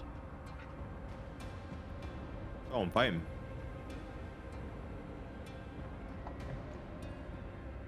Were we told to find this made by someone, or it was just like clear out the area, light like a flare-esque type of thing once we're done? You were told, from what you remember, that they were going to bring here people regardless. Just your general task was to try to just clear out and, you know, secure the area. At least what you all, the majority of you, understand. Hey, what's going on? I was just saying that the general task, he was asking about whether or not that there was a requirement or a request to find what this sword, but Oh. short answer, no. Also, I was explaining to them, the DC for that one was 24. Oh, well. Yeah. Curious, obviously we're not... I guess if you can't answer this question, you can't answer this question, but now that we're in combat, I would assume if we hit the 24, is there then a further test? Like, is that just would that just be to start the process of getting the sword from the guy, or is that it? Like, was it just a no, little bit not of role-playing after that? necessarily. Yeah, it would be more role. It depends on how you went about it. There are still opportunities for failure, but less likely. Mhm. Yeah. Yeah, but there is a strong reasoning behind that. Mhm.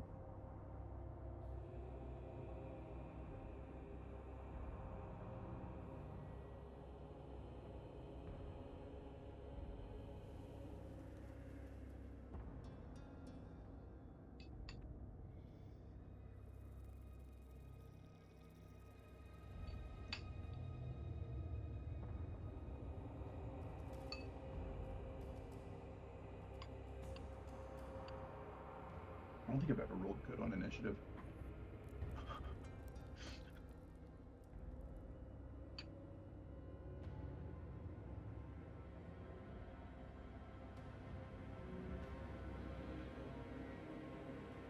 Gotta play those Dex characters. 7. Like, I've got a 7. Tim's got a +7. Like, okay. Right, because he's a Chrono G wizard, Mhm. so he's adding his intelligence modifier Yeah. to it. It's fine. That's the way the Gloomstalker was, because I would add my wisdom bonus to the roll as well. So it was like Dex plus wisdom, so like I had like a +6 or a +7 modifier to initiative. Nice. Very cool. Rogues are even crazy. There's ones that like straight up give you advantage on initiative. So it's like...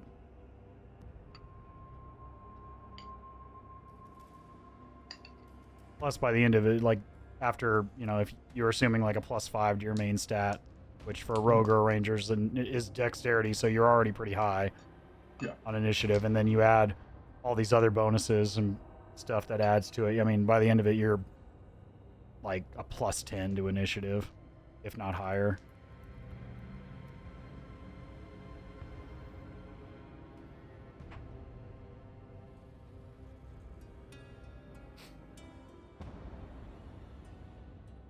Glad I brought out the metal dice. They're rolling a lot better than the plastic Shut up. ones. It's because they're loaded and You want to show 'em? unweighted.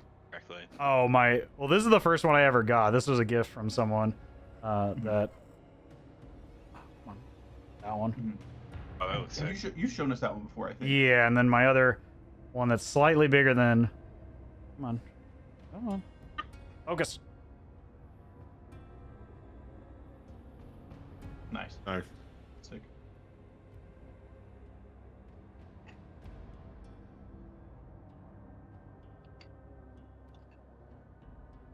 No, I don't need to use loaded dice. I just pick better monsters. With higher modifiers. I mean, y'all are level 8 now. We're into the mid-range game.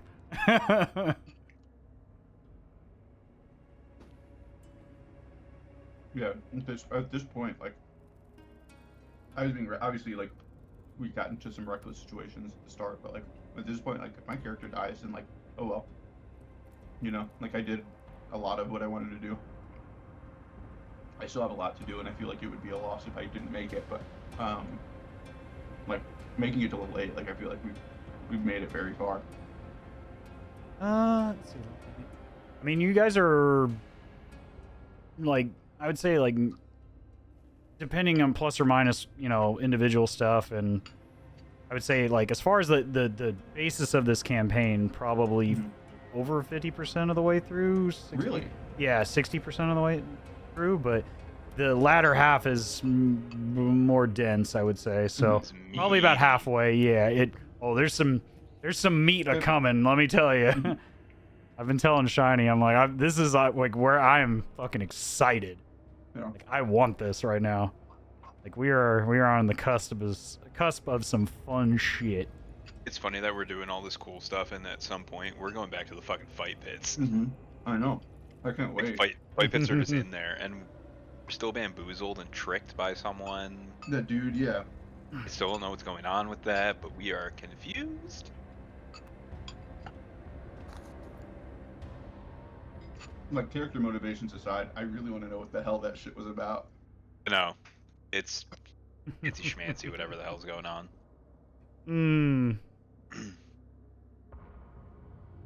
All right. Well, if you guys are ready, we'll jump into this combat. Cool. You all watch as this angelic figure takes hold of the blade, drawing it on high and making the first move as you attempt to persuade. And almost in a dash-like instance, they dive through the air, moving forward towards, directly towards you, Chugrulk. Is Spudley here? Just got up real quick. As soon as you say that. Oh, he's got headphones on. Okay. He heard the whole thing. Did you hear okay. me, Yeah, Spudley? I heard Okay. it. I was just like, Okay. I'm out of here. You know, I'm not doing this. No, I'm joking. And he is going to take the first of two swings directly at you.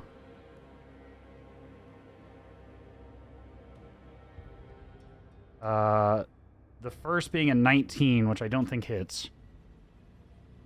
Damn. Bonkers, but no.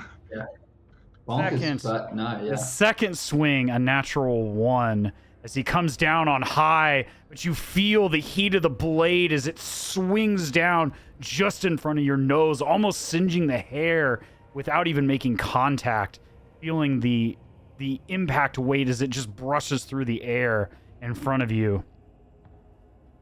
As he then goes to take another stance in front of you. Excellent dodge. But can you continue this fight for long? With that, Cedric, you are next to act. What would you like to do, sir?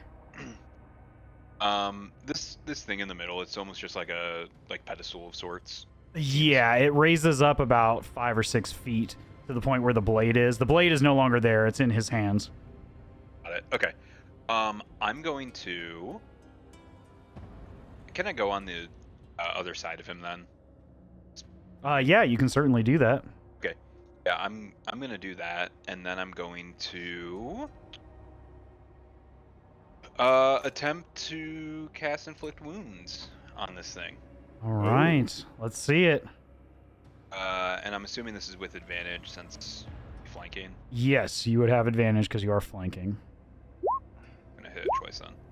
19. 19 just hits. Just go ahead. hits? Just hits. Ooh boy. Gross.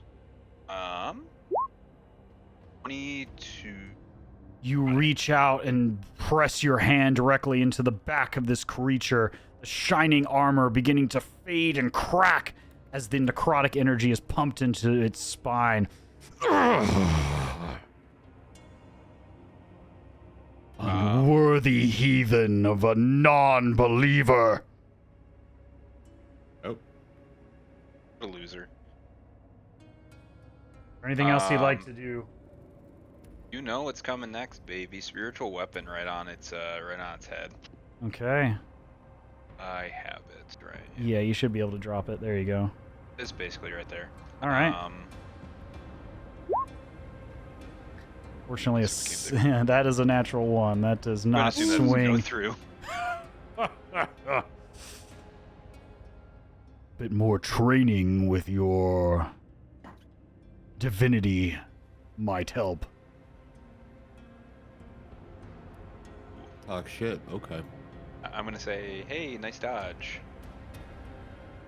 Is there anything else you'd like to do? I'm good. Tim, we're up to you. What would you like to do, sir? All right.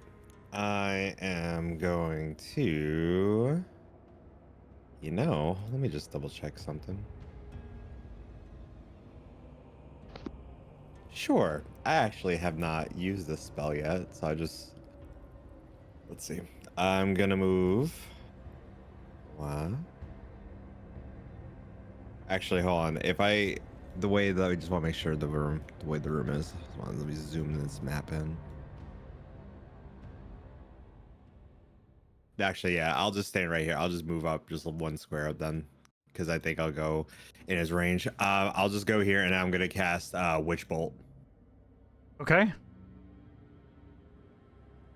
Go ahead and... Oh, fuck you. Come on. You go to fire the bolt, and adeptly, he just turns his shoulder, and you watch as the bolt slams against the ceiling of the domed ceiling of this stone structure.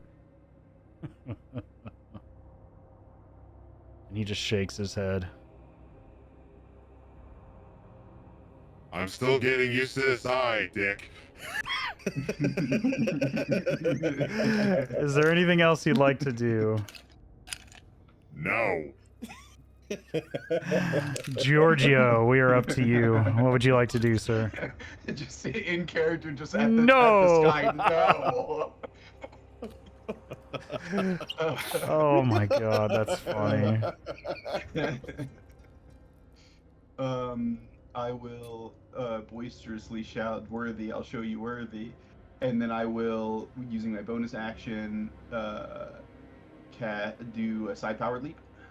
Okay. Which gives me flying speed equal to twice my walking speed until the end of the turn, so I can fly 60. I will jump using that. Okay. To above Chugrulk and then downwards towards him, swinging with a punch that I will attempt to make a grapple with. So Okay. This is going to be a grapple attack. All right. How high in the air are you jumping? Just over Chugrulk's head. Over Chugrulk. Okay. So not okay. How big is this guy? How tall is this guy? He's about as tall as you and Cedric. Okay, so I want to. I mean, come he's 7-8 foot tall. Right? Yeah, he's a huge If individual. I'm jumping over Chugrulk, I want to make sure that, like, if he's like 10 feet tall, then I would want to go like 15 feet up or something. No, like he's that. about as tall as you are. But function. I mean, I'm coming down anyway. I'm Right, coming down, right. landing next to him, and then I'm going to hit, or attempt to hit. Okay. With to attempt to grapple, and then Okay. we'll see if it works. Go We'll ahead see and what give I me do an there. athletics check then. So this is going to be just. I guess it's the same modifier, so it doesn't make a difference. Right. Yeah. I've rolled a 6, so it's a 6 and 8. I still have inspiration from whenever I blew up that dragon. Does that last, or is that for? Yeah, it should last. Yeah. Okay, I'll use it and see if I can roll better, because I don't think a 14 Yeah, is let's good see it. enough. This one is going to be a 17, which I still don't think is enough. He actually rolled an 18. Wait. Okay, so curious. Yes. Because the grapple is a modified attack, do I get advantage because of flanking? I would say yes. Yeah. Go ahead and you can go ahead and roll one more time. My next one is even worse. So the 17 is what I've got. You go to grapple him, and you watch as he just reaches up with the butt end of the sword and knocks you away. As you come down, attempting to grapple, go ahead and just give me an acrobatics check as you try to land safely as you come down. Or you have your psionic ability. Never mind. Yeah. So Okay, it's never mind. The extra attack. Can I attempt to grapple on each one? Yeah. You can try to do it midair as you come that- down and make a second attack. Okay. Yeah. If you know that for sure, I was gonna. Yeah, you still have your second attack. Yeah. Okay, second attack, I've got a 15, and then the next one is going to be a 14. Damn it. So the 15 would be the better one on the next Okay. attempt. This is So another attack contested. 2. Yeah. He got a 24. Okay. Damn. So yeah, you go again and you try to spin around and grab with the interior of your elbow and grab him around the neck to pull him back, and he ducks down and headbutts you to knock you away. Go ahead and place your token where you'd like to land. Okay. But unfortunately, you are unsuccessful in grappling. What about? I don't think. Oh, action surge is a short rest. Yes, it is. I am going to burn it. Okay. For one more multi-attack, again, Wait. attempting to grapple. So Yes. your first grapple, did you add your modifier to that? Your Yes. +8? Mhm. Oh, it was with your +8. That was with my +8. Okay. Yeah, I rolled a 9, a Oh. 6, a 7, and a 4 on the 20. Okay. So yeah, so Ew. low. Yeah, so I'm going to use Good both of my lord. attacks on this again. Yeah, just low. This one's a 16 and 8, so this will be a 24. 24. Okay. He's got to beat a 24 here. Give me just one sec. Double check this. No, he doesn't have any other bonuses. Yep.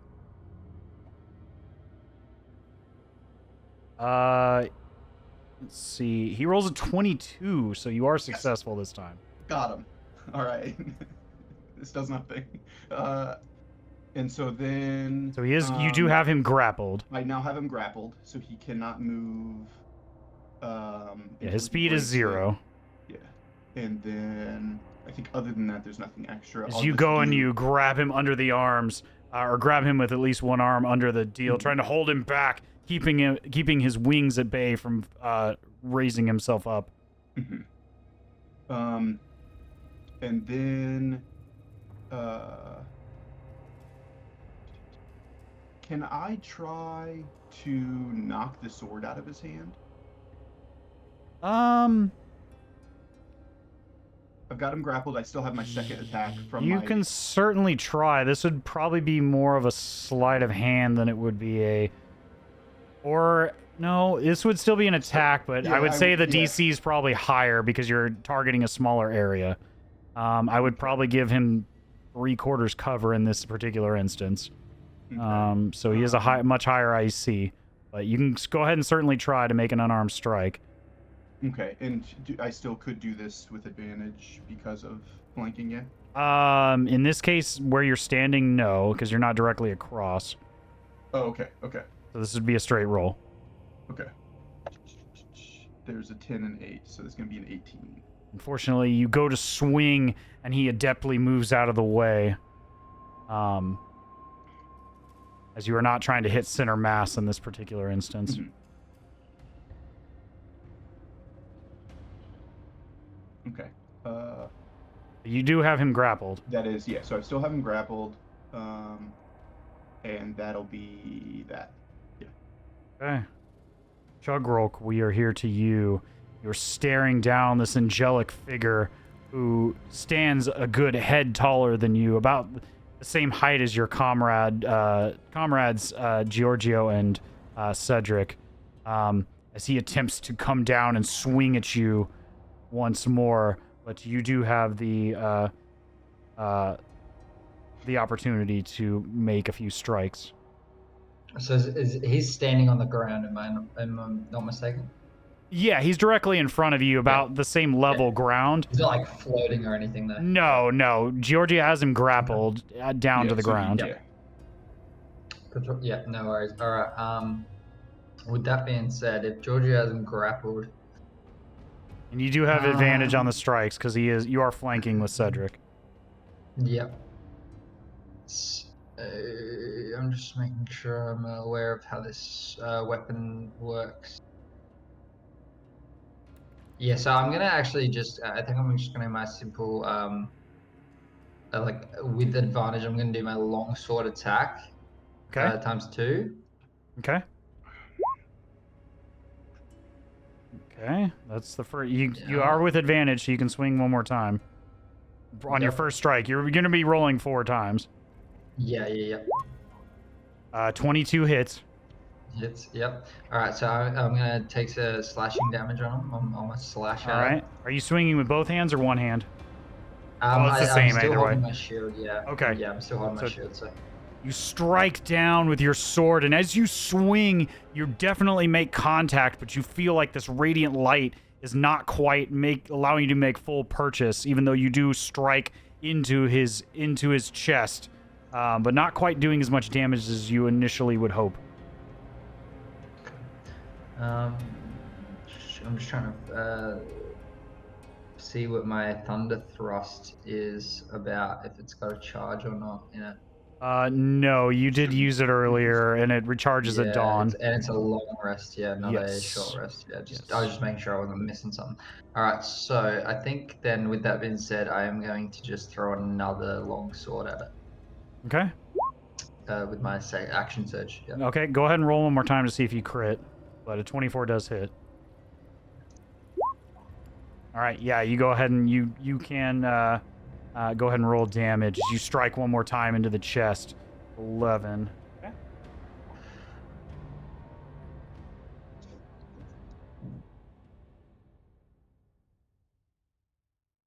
Kind of concerned that I was gonna hit someone else because I was waiting to get another one, but hey, we got there. And you do have your action surge as well. That does recharge on a short rest.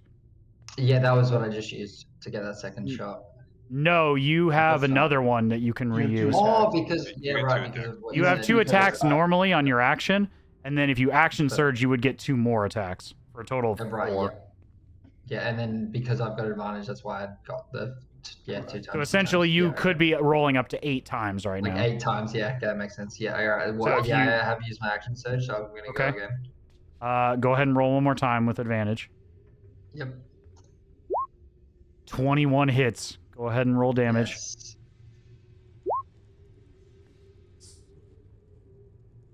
Oh, 7 damage. All right.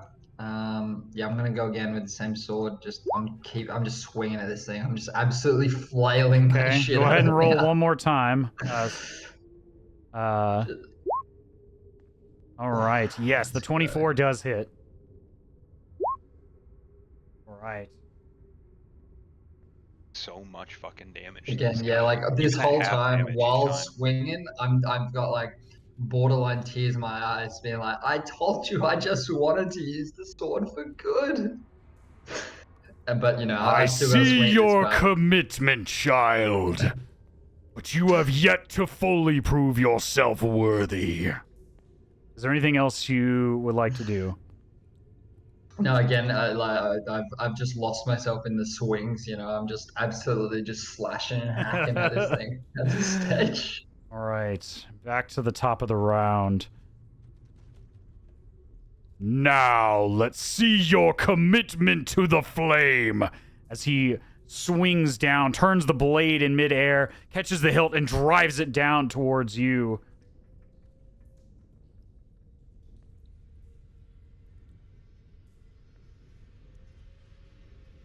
That is going to be a 22 to hit. Swinging at who now? Chugrulk. That definitely hits. 22 to hit. Yep, that gets Okay. through my AC.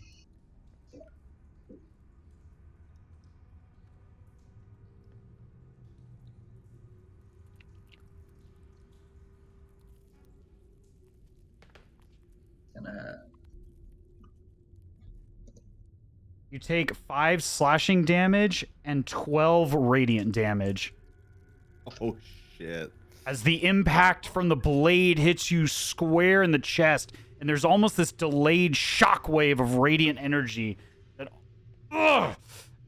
drives straight into your chest. That was the first strike. Next one Oh. is going to be a 15, which I don't think hits. No. This guy is rolling like shit. Good, good, good. Yep, we'll take it.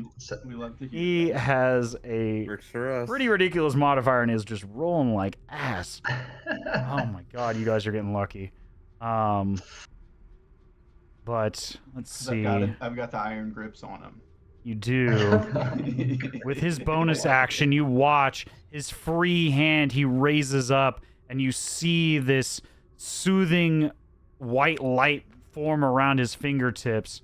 Not unlike the ability that you saw some of the paladins using. And he is going to, let's see.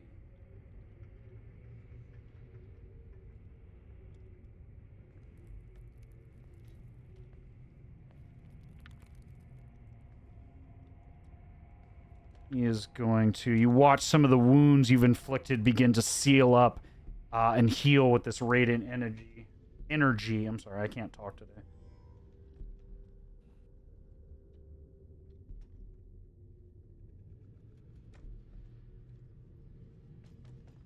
And then we are back to you, Cedric. What would you like to do? I am going to... Now that he's grappled, I'm just going to try to just, like, push him to the ground at this point. You're going Just to get what? I'm him. sorry? I'm going to attempt to just, like, shove him to the ground. Okay. Go ahead and give me an athletics check.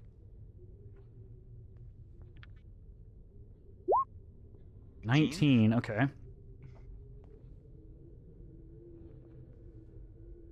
Yeah, you absolutely do. He rolled a 13. Yeah, Okay, sick. He is knocked prone. Cool. It's good. And then that was my action, so I'm gonna go ahead and use my bonus action with spiritual weapon Okay. to take an attack against. And that's just naturally with it now. No, not in this case, because I don't think you can do that with a spiritual weapon and get flanking. It wouldn't be flanking, it'd be because he's prone. Melee Oh, attacks then it is, yes. Then it is with advantage, because he is prone. That's right. You are correct. Yes, this is with advantage. Oh, a 19. A 19 does hit. Or 7 damage. That's force damage, correct? I I believe it's check. force with spiritual weapon. It says is force on here. damage. Oh yeah, it does say right on there. Yes, it's with force. That is pertinent. Definitely hits with a solid drive of this incorporeal weapon slamming against the right collarbone. As he's forced to a kneeled position, still being grappled by your companion, and then now knocked down to the ground, the wings sort of folded at either side.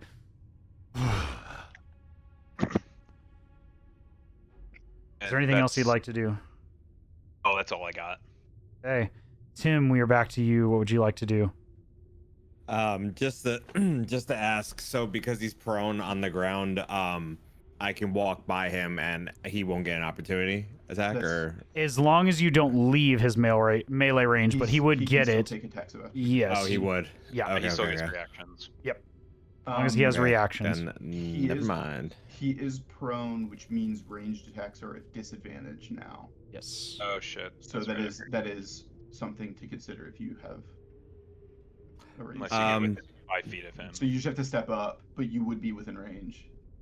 Yeah, that's Seems fine. like That's you were trying okay. to avoid that. No, it's okay. I don't mind. I'll get in there. It's all good. I'll walk up next to him. Actually, let me just make sure I'll go here. Next to Giorgio, just so because good old cone. Mhm. And I'm gonna use burning hands on him. Okay. What's that saving throw? Dex 15. X 15. Okay. And he is prone, so this, I believe, is at disadvantage. Let me double check prone. I don't remember. That's disadvantage on dex saves. I don't think it is. I don't think so either. Let me double check. I can't remember. No disadvantage on attack rolls. Right. Okay. Yes. So it's Nothing not. about savings. Yeah. Okay. Cool. So this is just straight dex.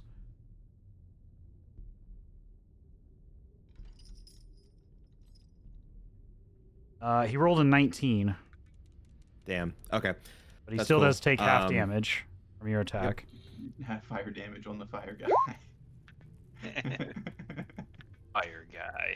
All right. So 15 fire damage reduced to 8. Mm-hmm. As you wreathe this angelic figure in fire, stretching out your hands, pointing point blank, you watch as he still sort of ducks out of the way, but still you watch as some of the white feathers get singed off to an inky black.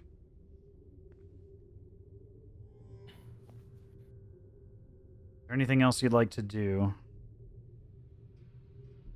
No, I'm good for now.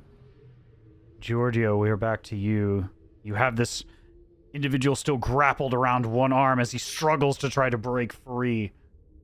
He will take 1 damage because Okay. he's grappled. At the start of each turn, I can deal 1d4 bludgeoning damage. It's bludgeoning. I rolled a 1, Right. so it's just Okay. 1 bludgeoning damage on him. And then I will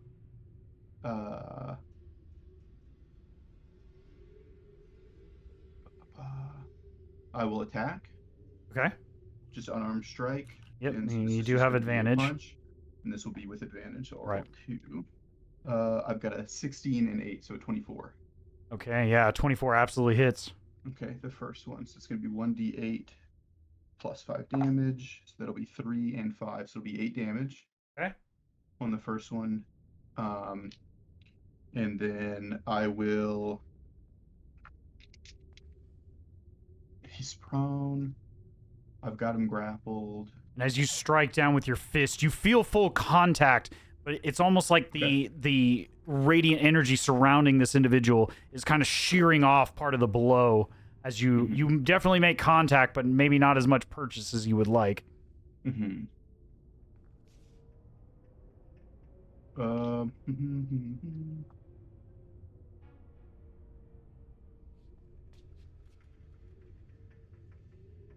I'll pull out one of my hand axes and swing it at him for the second, just to do a melee attack, not thrown.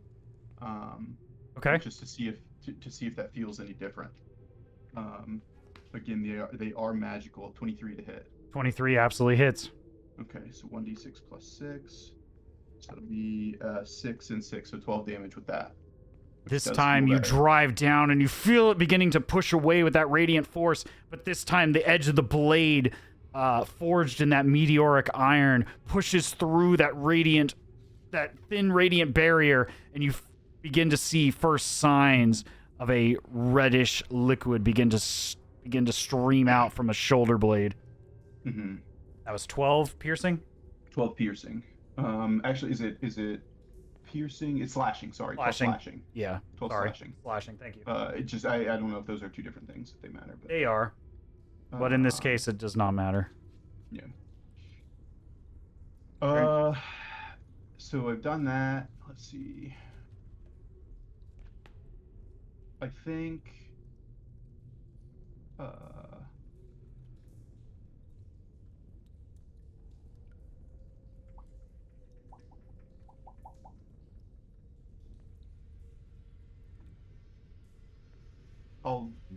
I think just the only other thing I'd like to do is recover 1 of my psionic dice with my bonus action. Okay. And maybe no, that'll be it. I'll wait until later to do other things. All good. Okay. Chugrulk, we are back to you. What would you like to do, sir? Cheers. Well, this is, I'm not gonna lie, I threw 4 hits at this guy before, and now I'm kind of worried. Okay. I don't know if I've got anything more I can attempt except for the fact that, yeah, I might just keep swinging at this guy again. I think I've kind of lost myself in this. You know, I tried to reason, and then now I'm just absolutely just hacking and slashing. Okay. So I mean, he's no longer incapacitated, so I no longer get the 2 times, right? You do. You're still flanking, and he is prone still. Okay. So you can't get any. You can't get a double advantage, but you still have advantage. Yeah. Yeah. So you can roll one more time on that one. Yeah. Nice. You'll be rolling 4 times total. Unfortunately, a 16 just misses. It just misses. So I will definitely be going as my second attack. I'm gonna do the same thing. 20 hits. Go ahead and roll one more time to see if you crit. A 20 does hit though. Go ahead and roll for damage. All right. Sweet. 14. Just like you saw with Giorgio, your blade is definitely making purchase, but that shimmering radiant energy around his body seems to be shearing off some of the impact force from your blow. You are making contact. Can I tell? Can you tell what? I'm sorry. That's what's happening to him. as well. Yes, you can absolutely tell. I mean, you're all within 5 feet Yeah, of this. yeah. So, And just I guess like, well, like I just had a question in like my below. So like, am I noticing any kind of like you know, is the impact of this radiant energy getting like less like from my last swings to now, or is it like kind of like I'm still feeling that same amount of strength? It's from about the same. It's sort of an innate field around this creature. Okay. This radiant energy. You're definitely doing damage, just perhaps not as much as you normally would anticipate. You're definitely drawing blood. Like you see wounds beginning to form and heavy impacts from your longsword, but perhaps not as much as you would anticipate from your normal blows of strength. Yeah. From this slashing damage. Get rid of this. Can I Alright, talk fair. in start in character? Yeah, Yeah. of course. Use a magical weapon if you can. It seems like something stopping non-magical attacks. Well, yeah, I was about to say the same thing. Yeah. But yeah, like I don't have anything like. So yeah, I'm starting to realize this as well. Like I think like I'm agree. You know, I'll nod in agreement. And I'll just share this information with everyone. You know, like I'm feeling like I'm hitting through, and it's just nothing. He's weakening, but I don't think this field is weakening. You know, we need to do something about that. You have a magic weapon. Because I thought that I'd used that. Yeah, It is that's still what a magical. It is still a magical weapon, despite not Right. being able to thunder thrust. Right, that's okay. Okay, that makes more sense. So I still can't use. I can't use the actual like word name through No, kind of but you can situation. you but can it's still stab him magic. with it. You can stab Yeah, him with no, it. that's cool. That's cool. Okay. Good to know. Is there anything else you'd like to do, Chugrulk? No, as said, just as taking some notes for myself, trying to share that information with everyone else. But yeah, I'm aware of things now. I think I've got a bit of a light bulb moment happening, and I'm out of there. All right. You watch now as this entity draws on innate energy from within, and you feel the impactful force as the wings spread out to either side as he turns to face you, Tim, Cedric, and Georgio. I need you all to make a Constitution saving throw as this force of radiant energy pushes you back with extreme prejudice. 17. 17. I'm okay. A 7? A +7? Yeah, I have +7 on my Damn. and does. Constitution saving throws. Boy, strong.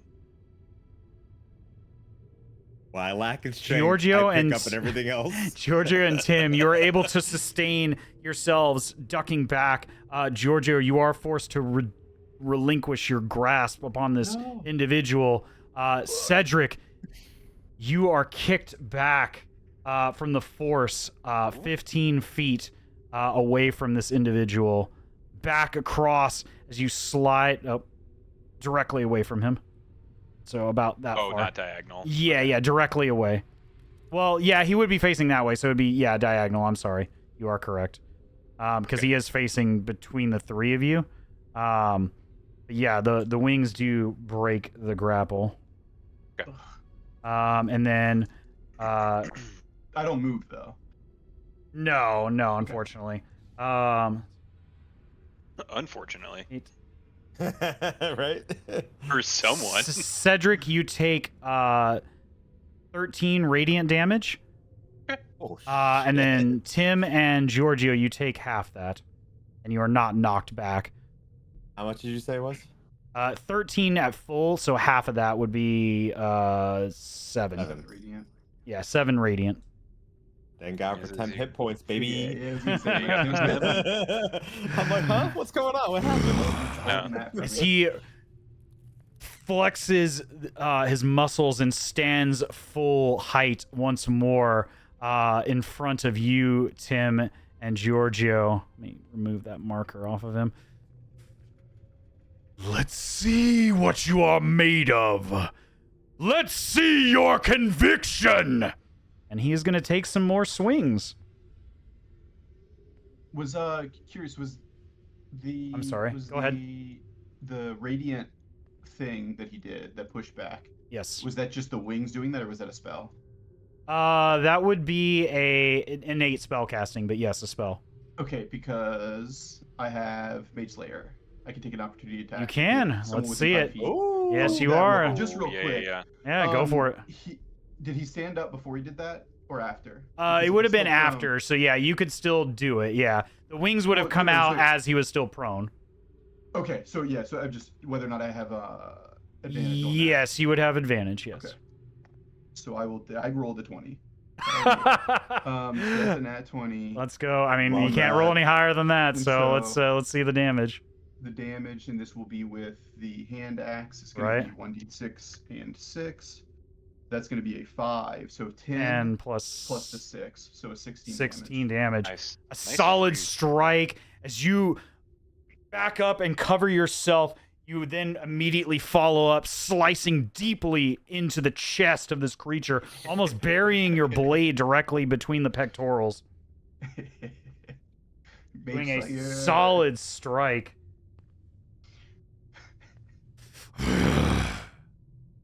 Well done, child. But he stands up nonetheless, reaching forward with the blade. The first strike coming at you, Tim. Attempting to... that is going to be a 23 to hit. Yeah, that hits.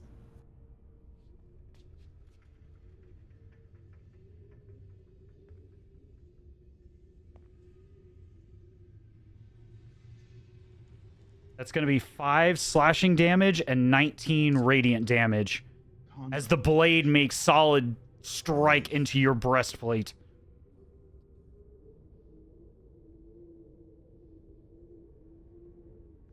Followed up by another strike to you, Giorgio. At 19 radiant. 5 slashing and 19 radiant, so 24 total. Yeah, That's going to got be me. a 23 to hit. Yeah, he got it.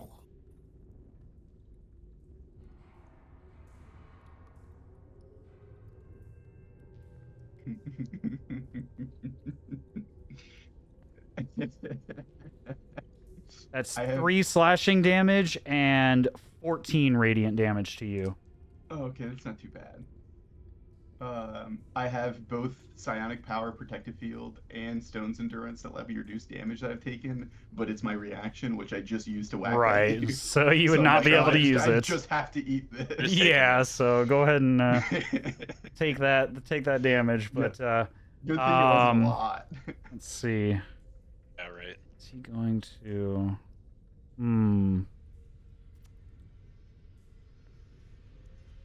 Yeah, he's gonna use a legendary action as well. Just cut out their stopper. He's gonna use what now? He's gonna use his legendary action. Of course he will. Oh, six. Fuck. And he is gonna take... Legendary action, execute player. Like, Go He's gonna party. take one more swing at you, Tim. Oh, come the fuck on, bro.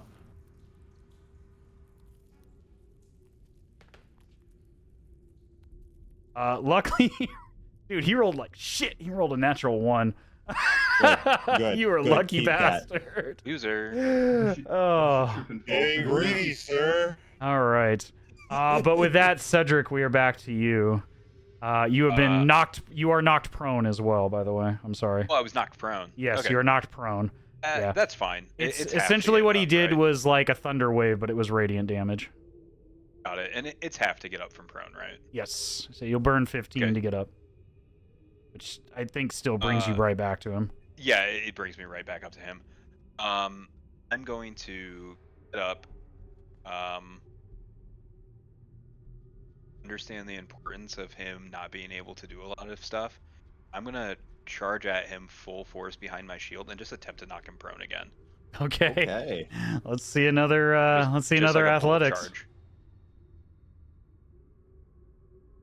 Would this be with advantage too? Yes, because Flanking. you are flanking. So yeah, this would be with advantage. Ooh. Okay, Yeah, so good thing 22. you got that one. 22. Nice. All right, let's see.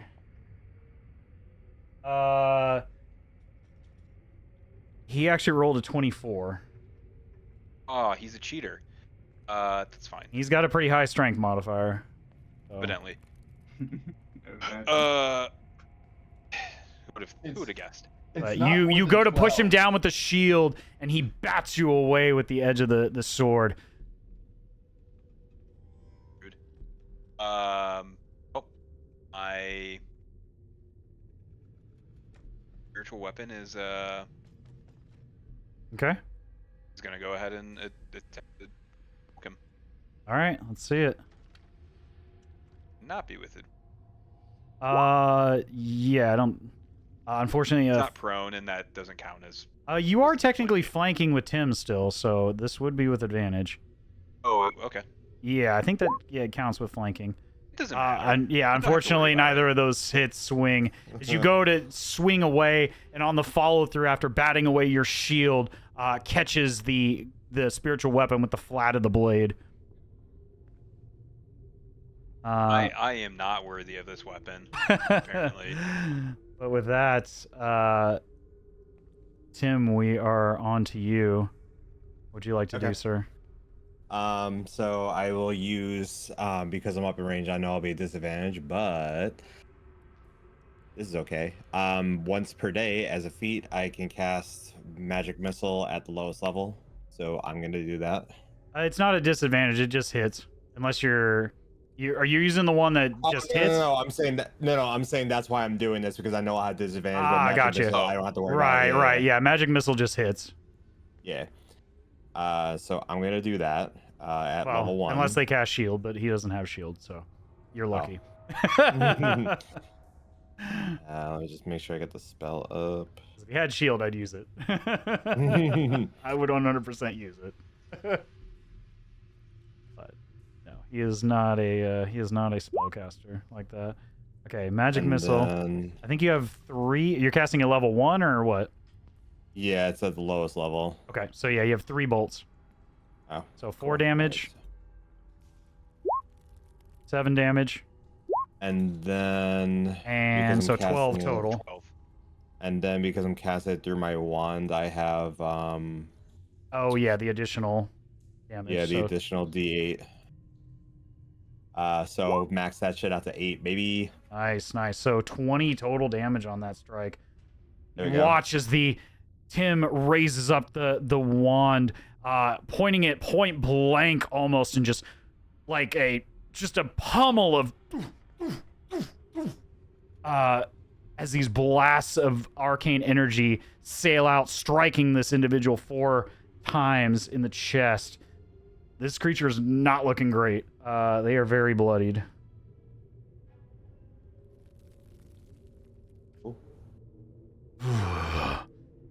Perhaps there is merit in you yet.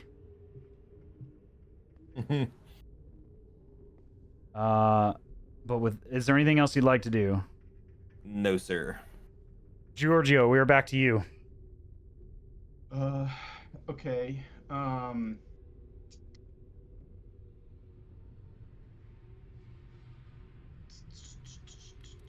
First attack. I'm going to attack. First attack will be unarmed because I will attempt to re-grapple. But is there?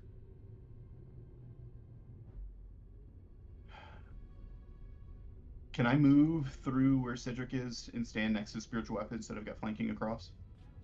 Not know directly that through works. his space because he's a larger medium creature. I would give me an acrobatics check to see if you can do it without losing movement.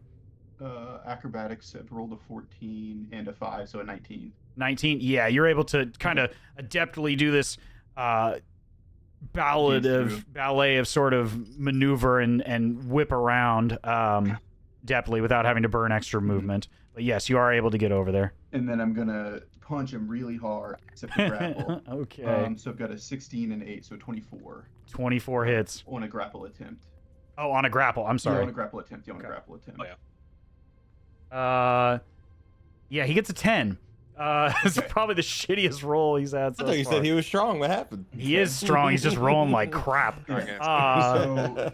So I'll hit him and I'll grab him, and then I'll pull out my hand axe, and then I'll shout, "Yield!" and then I'll swing my sword at him again. There you Nice. go. Sword the hand Yeah. axe at him. He's rolling like holy shit right now is the only thing he's getting. And so I get this it because one here. he's. Okay, so I rolled Two two twos. Ooh. Oh my god. which is not a 22. I can tell you that's not gonna hit. I've got +9. Which That is is a 22 not if gonna you look hit. at it. Yeah, so- You're so gonna we need don't- some heavy modifier for that to hit. Sorry. So we don't hit, unfortunately. All right, but he So is my his very speed is my very 0. intimidating yield is no longer intimidating. I'll keep hold of him, but that's it. That's all I've got. All His right. voice cracked in the middle of it. Yeah. All right. He is gonna spend another legendary action. He's gonna spend all his legendary actions for this turn though to make 2 more swipes.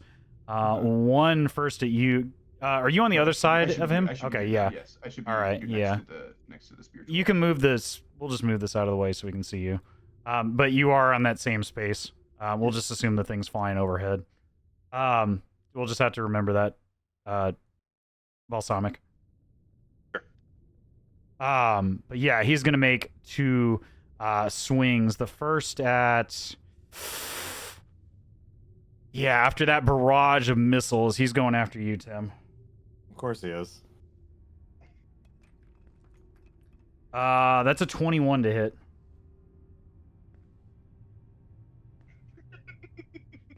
I'm assuming that hits. It does. You can't tell him it doesn't. It does. It does. It does. All right.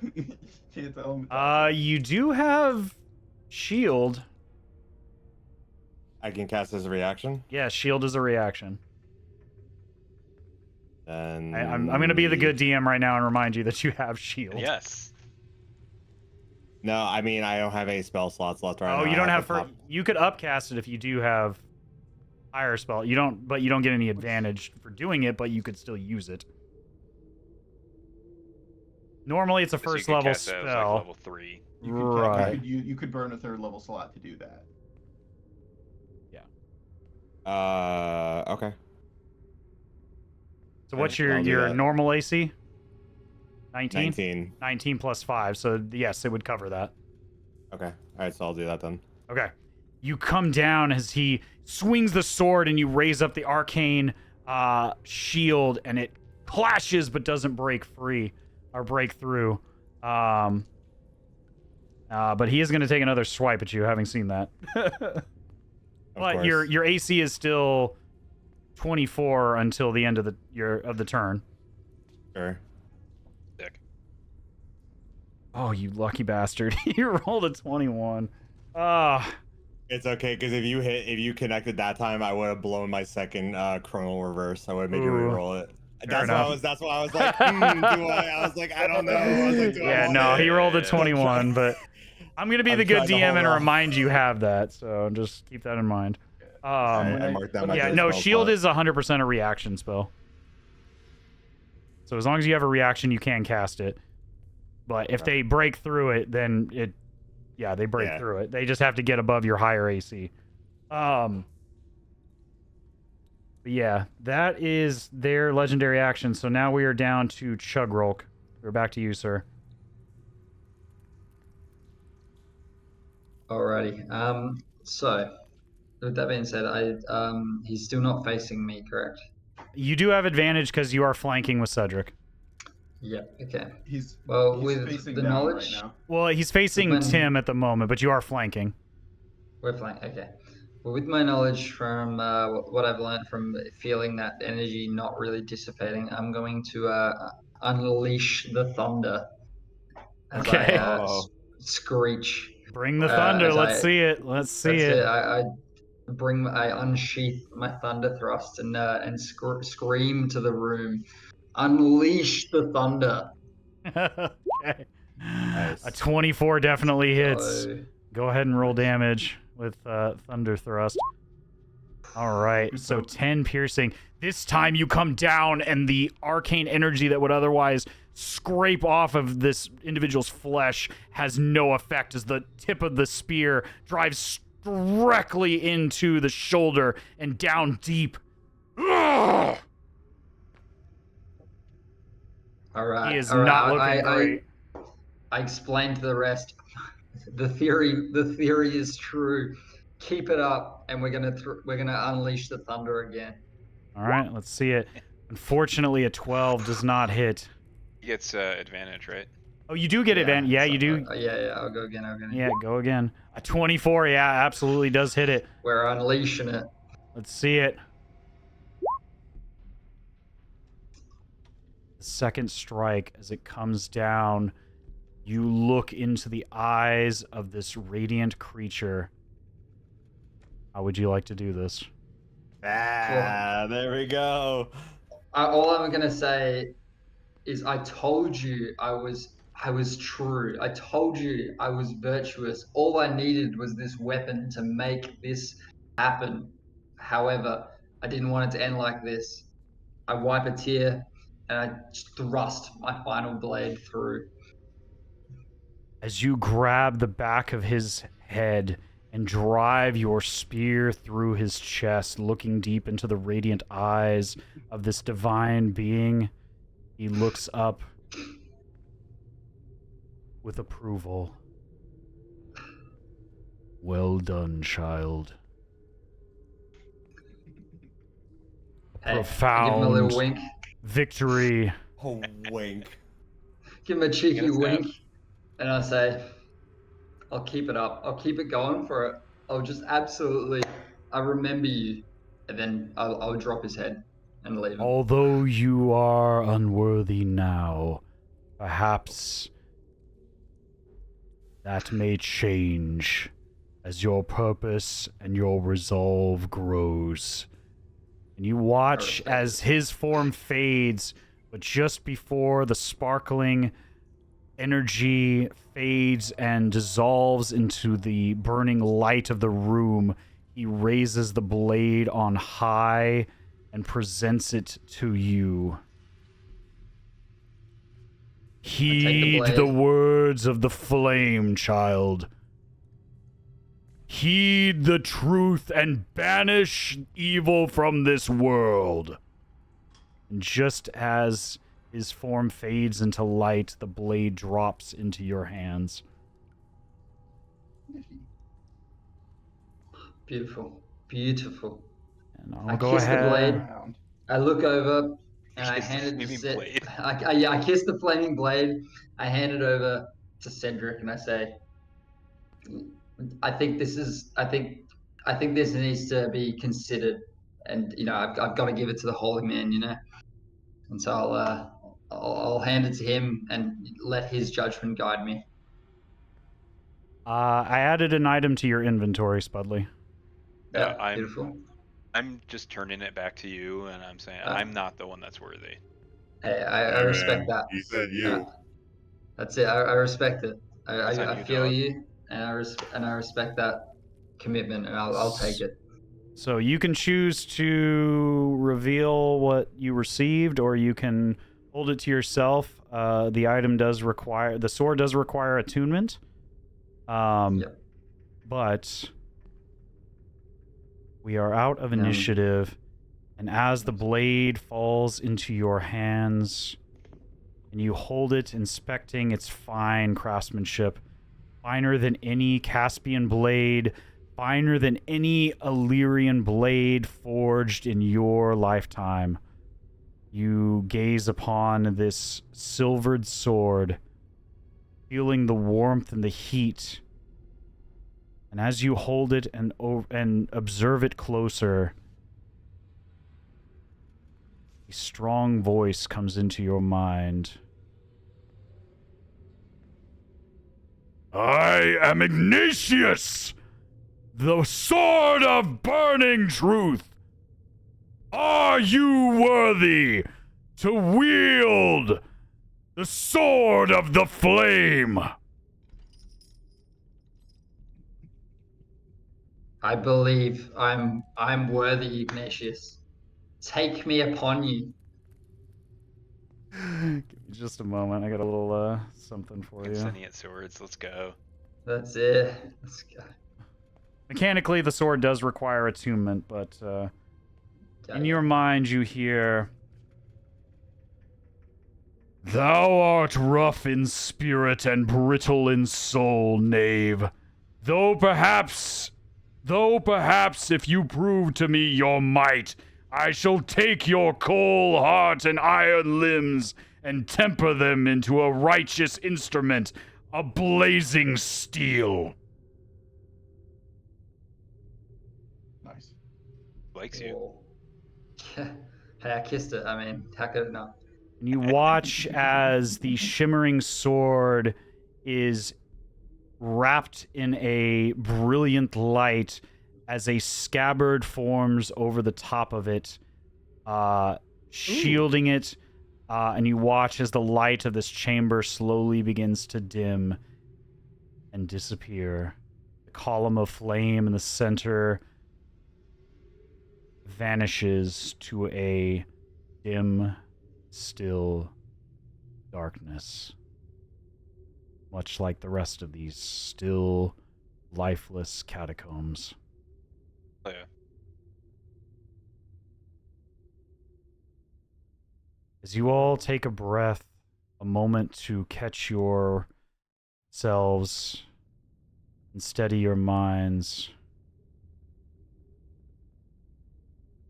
thinking about the cooperative victory this day, you hear movement above, high above the floor above you. Sound of many footsteps, of moving objects, and even through here, the voices of shouting and much discourse. What would you like to do? Don't tell anybody about the cool sword. Yeah, you keep that under wraps. We don't tell anybody Yeah. about anything we found in here. No. Yeah, that's kind of a catch-22 with this sword, fellas. Also, I'm sorry. It Sorry. will be very obvious. when it Little comes. retrospective here. You would have all heard the words of the angelic figure, but the words you No, heard, Chugrulk, in your once you Telepathic, contacted the I'm starting to get it. sword, only you heard those words. Yeah. Sorry. So yeah, like just as I said, in character, like you said, keep it to yourself. I'm like, all I'll say is, guys, that could be difficult with this particular sword, and you take that as you will. Sure. Yeah. But you now in your possession carry 2 divine relics of Saint Vitruvio, as well as one of them being a seal of the city of Drakenheim. As you hear many footsteps from above, shouting and discourse coming in droves and waves from above, likely above the catacombs themselves on the main floor of the cathedral. What would you like to do? There's still another door. Yeah. Yeah, we still gotta go to the left side of the. Does it sound like they're inside the Yes, they are directly above you. scriptorium? I'm sorry? The scriptorium. In the scriptorium. No, they sound they're much higher, like higher like above. on the ground floor. Yeah. Of the thing, I would assume. Oh, how I got you. interpret that. Actually, in the cathedral itself. Yeah.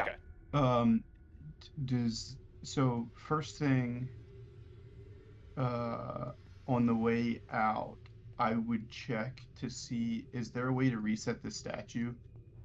Yeah. Which statue are you referring to? There's the one that led down to this room that The we were just sword. in. Yeah. I mean, I can go ahead and give me an athletics check to see if you can reset the mechanism. Are you all following? Yeah, While this is going I'm on? following, and I would have. Yeah. I had the Yeah. same idea. Okay. Follow. Okay. Are we doing this together? Yeah, one of you can roll with advantage, or you can both roll separately. Go ahead and give me athletics checks. Choice, Brad. What do you want to Okay. do? So I have already rolled athletics, and it was not good. So. Okay. Take advantage on it, brother. Yeah. So if we want to do advantage, then I will. Take advantage on that. Otherwise, yeah. Go So for it. this one's a 19. There With you a go. 19, it takes you a bit because this is a heavy piece of stonework, but Yeah. with your comrade's assistance, you are able to drag this statue back in place.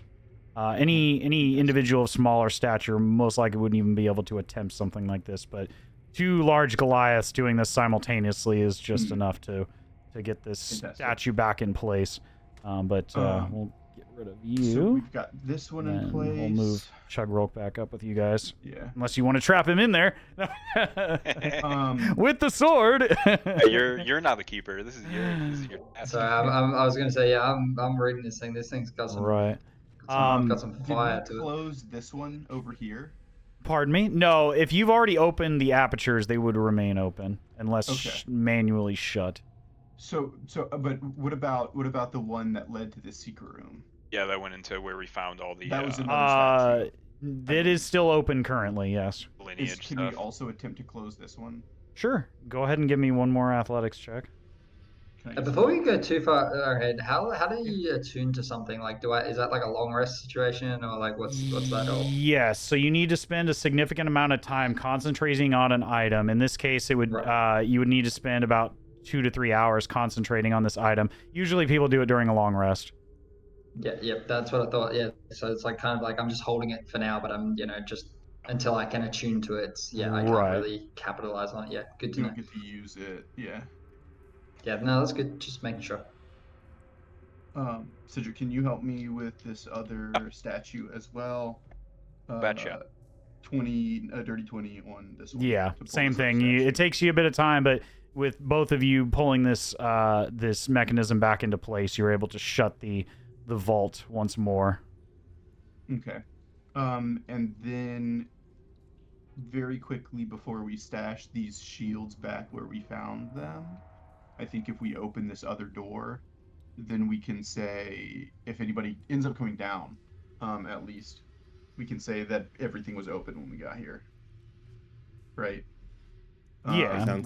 Like all the other doors. If we just open the last door, then we rush and we just place these shields back where we found them on. Yeah, it seems very any of these things, like off to the right in that first room that we opened. You just put them all in there, like whatever. Then we can just say we came down here and we've been looking around and didn't find anything, I understand what you're saying, yeah. So if we just quickly open this last one, so I think we would just need 2 of the shields. So I'll stand in one spot. If I could get some assistance here. The one directly on the other side of the scriptorium? Yeah, the one all the way over here. Yeah, so we're just having to send it through from if we just Chugrulk is, and then just straight across. Okay. And I'll be... You cast the light, the midday sunlight, now growing even more intense as it comes down on top of the statue. You cast it through this aperture lens of the door. And I'll go ahead and reveal that for you. Okay. And what you see. Door's opening, I would say let's rush and just put these shields back so that presumably there's not another door to open. What you see when you open this up, give me just a moment. There's things I gotta pull up here. Not unlike your first entrance into these catacombs, you see a similar 4 bi-directional location with a set of stairs, presumably going back up to the main floor, but on the opposite side from where you entered previously. But this main circular room contains a fountain and a statue, and I'll have a little script to read for you guys. So give me just a moment here.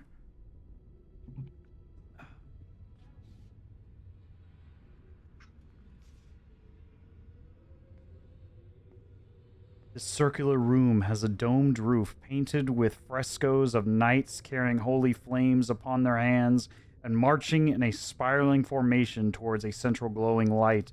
A large marble font of water rests within the center of this room, with a tragic-looking statue perched on the far end. Water flows from the statue's eyes down its face, falling gently into the pool below. The statue depicts an angelic man looking up to the heavens, with a look of sorrowful anguish upon his crying face. His hands rest an inch above the water, fingers curled up as if he begs why to the heavens. Along the base of the fountain are 4 evenly spaced iron handles. 4 evenly spaced iron handles, Yes. How many are in our party? 4? We do have 4 people. Or Is there any? Do we look beat up? Are you asking me? I'm I don't know if you look Yes. beat up. That's your question. You guys can look at each other. I'm okay. Yeah. I'm Yeah, I'm I'm feeling okay. fresh. If you like me to beat you up more, I can. Thank you. No. That's all right. That's okay. No, I just I'm alright. I look beat up. I just want to. I'm curious, like, as to how plausible it would be if we came, if somebody came down here and saw us and they're like, you guys good? Like what happened down here? You want to take a second to clean yourself up, brother? Or, Well, I think it's been a few hours, but we did have this. This is the same day. Like this morning is when we fought the Lord of the Feast, right? Yeah, Like, it's been. I don't think it'd be. You out of the entered question about to- mid-morning into the cathedral itself after your confrontation with the Lord of the Feast. I would say about now, with your short rest and all your searching, it would be afternoon, a little afternoon, if not, sometime between 12 and 1. Okay. I don't look that beat up, so I think we're all right. Okay, so let's go. You said that there's What's your fourth? some 4 metal handles in here In the actual font below the water. in the font. You guys think it? I it say we moves? pull You think them. we pick it up, pull it, twist it, something? Up it, yeah. Give me an investigation check, Giorgio. 16 and 5, 21. You go to pull it up and nothing happens. You go to lift as a group and nothing happens. But as you begin to turn in a clockwise and counterclockwise notion, you begin to see that you are able to rotate the statue in the middle. And as you inspect it further, you notice that these hands, as he reaches up on high to beg to the heavens, these hands make excellent places to hold something. Okay. Oh, wow. Way to really. I'm still carrying a shield. Can I put a shield in there? It's like a Does it look glove. like it? It's like a glove and there you points go. when whatever direction you point it. Hey, I let's dig it. go. I dig it. Okay, so this probably, if I'm being Mr. Detective here, this probably helps open the door that we just came through. Probably, yeah. You also But there notice might- his... I'm sorry, go ahead. But there might be other secret lenses in the room like there were across the way. You notice that, like the other side, almost like a mirror image, here below where you are now is another statue. And as you inspect it with that investigation roll, you notice that it has a similar elbow-like mechanic to the one on the opposite side, allowing it to be maneuvered as it holds a shield with another column of daylight coming down on top of it. Very much a mirror image of the opposite side, with a similar pair of doors with apertures in them directly south of you now and to the left-hand side. And a set of stairs almost mirroring the opposite side. I can't English today. Okay, so quick huddle. I think somebody could walk down these stairs at any moment. So I think if we want to look through the rest of this stuff before somebody finds us, we need to go fast. Yeah. Yeah, I agree. Since we still have it, can we do this so the statue, so it's just sending the beam, I guess, south in relation to what we're looking at now? Like turn it so it's going across the scriptorium in the statue and just sending the light down. I mean, you've got this statue right here that has light directly in front of it. You would just need to yeah, move I'm it. an idiot. Okay. Yep. There's So two that's sources that's of why I light put myself now. There. So I've still got my shield, so I can more than happily face myself to beam that light to south. Like that's kind Right. of why I went there. So So which I might which give that one a are crack. you aiming at?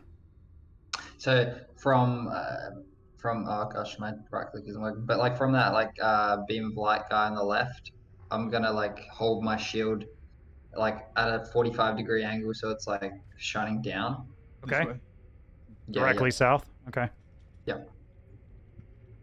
Much like Yeah, like, I'll much like your previous endeavor, you notice a similar room open up, another tomb-like crypt full of sarcophagi with various entombed flamekeepers and paladins. Let me go ahead and reveal that. No, I need reveal, not conceal. Very much like before. Whoops. Why does it just... For some reason, when I go to reveal, it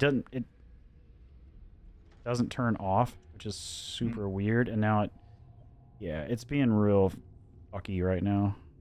There we go. Now it doesn't stay. Now it goes back to conceal, you son of a bitch.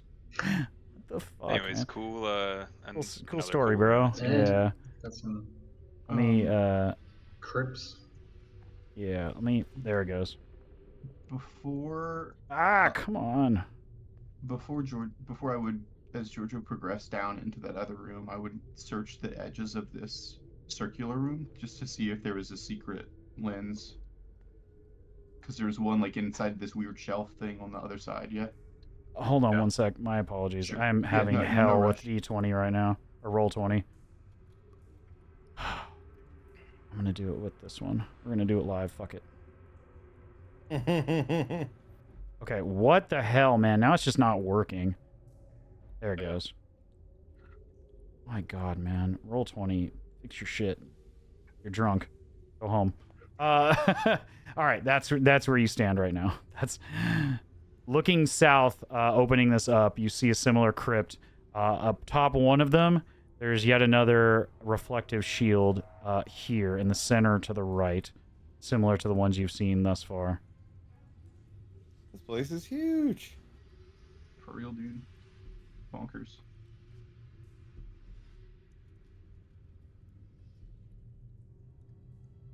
Okay, in this room, JJ, is there anything? The hidden, like, one to up the in left or to the one down? The one that I'm in, up here with the spinning statue. Oh, you're looking for additional things? I'm looking just for a secret lens, because Uh, over all the way on the other side oh. of the Sanctorum or whatever, there was that secret window. Give me an investigation check. Yep. 10. 10? You feel fairly confident you don't find anything. Okay, cool. Not besides the mechanism in the fountain. Yeah. One secret per room seems reasonable. Can we let the light shine straight across Yeah. on here Yes. to this one? Yeah, give me just one sec.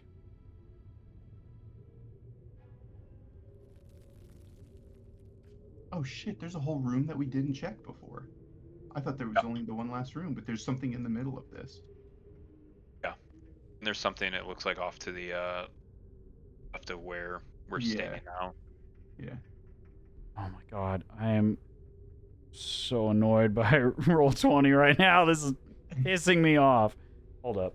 I'm gonna try to just refresh this and hopefully it fixes it. Because it is just like, it gets stuck and then doesn't want to do anything properly. There we go. Give me a sec. Hopefully I can fix this. No, that's not what I wanted. I guess it's on. Yeah. So I have two instances of Roll20 open, and I think that's what's pissing it off, because I have an instance for player, because I don't want the stream to see what... I want them to see what y'all are seeing. So I'm trying, but I don't think it likes that. Because it thinks I'm trying to open two instances of the game in one engine. It's really annoying. Okay, there we go. Not unlike the mausoleum you saw before, there is an open area here with more sarcophagi and a separate tomb to the... my god, man. Roll 20, you're going to be the death of me. Another shield, yet again, on the northern edge of that area, just behind the main series of tombs. Okay. With the leftover shields that we have, I don't think we need to grab anything new. I could come down here. I think if Chugrulk, if I get you to send the beam down, I could bounce it over, and we could open this last thing, and that I think would be everything. Yeah, I think so. Okay. As you shine the aperture down into the last remaining room down below, you watch as the stone door begins to slowly slide downward and release itself. And this is what you see. A large circular room Sick. with yet another statue. And let me go ahead and read something else for y'all. Here we go. A marble colonnade forms a narrow aisle around this circular chamber, each pillar set with a lighted torch. Murals upon the walls depict the deeds and battles of a valiant paladin, and a life-size statue of the man stands upon a circular podium in the center of the room. He is clad in plate armor and wears a resplendent helmet, a shield upon his pack, sword strapped to his belt, a scepter at his side, and a phylactery around his neck. His outstretched arms extend fully to his sides, and his palms face outwards. Cavities in the statue at the right thigh, jaw, and within several knuckles hold the few remaining bones of Saint Vitruvio, each etched with delicate prayers. Glass spheres rest in the statue's eye sockets. Within the palms of the statue's hands are stigmata-like holes, each filled with a small lens. Hundreds of lit candles are set around the statue and about the room, and a mirrored shield is fixed on the wall to the south.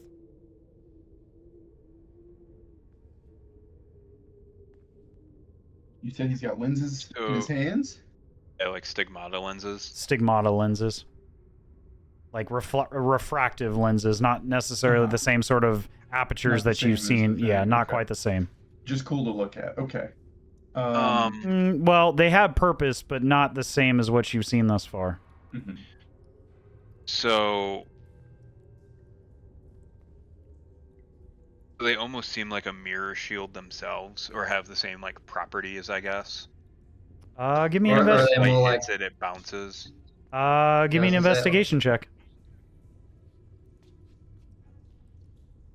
Hey, I'm dumb. Hey! Not dumb enough. That's a nat 20. You notice as you bounce just a small amount of light into the right-hand lens of the palm that instead of just narrowing the light as it enters the lens and pointing it center and basically focusing the light as before on these other apertures, this seems to have the opposite effect. Like a prismatic spray of light in a specific direction towards the shield, and yet it seems odd, the placement of this shield on the wall. As this prismatic shield. Yeah, it's pointing it towards this shield on the southern edge. Is the shield the same as the shields that we've been carrying around? It looks identical. Looks identical. It's just hung on the wall. So, initial thought, I guess I'm not the smartest, but since there's two, one on each hand, you could use things on either side to like bounce into the hands. See if that does something. You look right now, the hands are kind of, it's hard for me to do while sitting down. In fact, I'll stand up so I can show you. If the statue was standing up, it would look like... Oh, I gotcha. Like a shrugging guy, like, I don't fucking know. Well, no, more like... Probably more like arms extended, like...